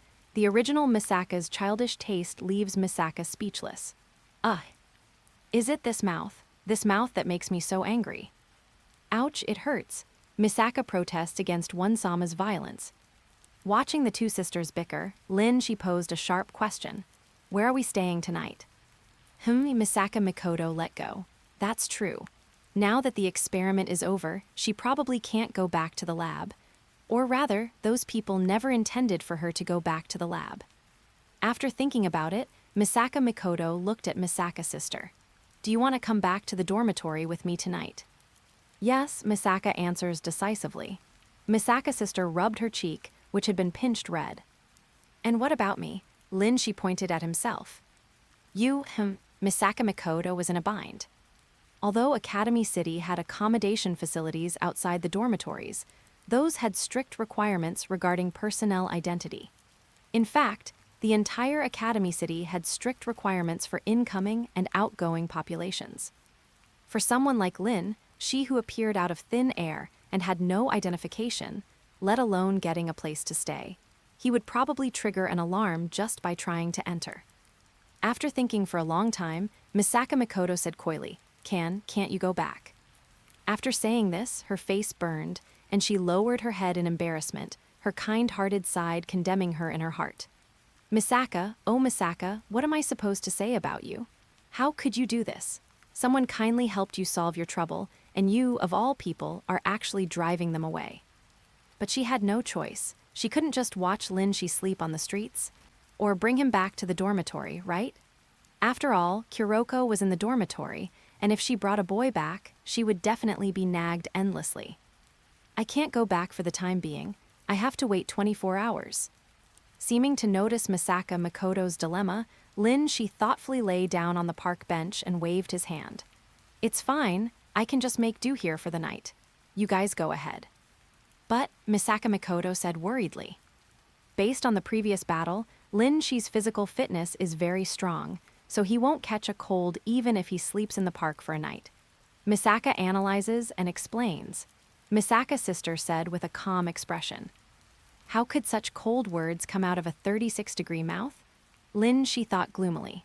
In other stories, girls who are saved offer themselves in marriage, so why did Misaka's sister have to be a stumbling block on the road to love? Misaka Makoto felt that what Misaka's sister said made sense and said cautiously, then we'll leave first. Is there anything you want? I'll come by and buy it for you tomorrow. Thank you, but all I want is a warm bed. Seeing that the two were really about to leave, Linshi gave a heh sound. Do you know what happens to a lone homeless person? Linshi asks. Lying on a bench in the middle of winter, huddling up to maintain life with weak body heat, shivering from the cold. Linshi gives an example, eventually being found frozen to death. Wait, that's too exaggerated, isn't it? Misaka Makoto interrupted quickly. And stop imitating my sister. Linshi turned over on the bench, curling up his body to act as if he were very cold. It's acting. Misaka tries to keep one Sama clear-headed. Misaka's sister said. Even if you say that. Misaka Makoto looked at the shivering Linshi and sighed. One Sama is the type who yields to softness, but not to hardness. Misaka records the information. Don't record strange things. All right, legends, that's it for today. If you're ready for the next chapter, smash that like button and flood the comments right now. Remember, we've got 3 days to prove this story needs to continue. Subscribe so you don't miss the drop, and I'll meet you in the next audiobook.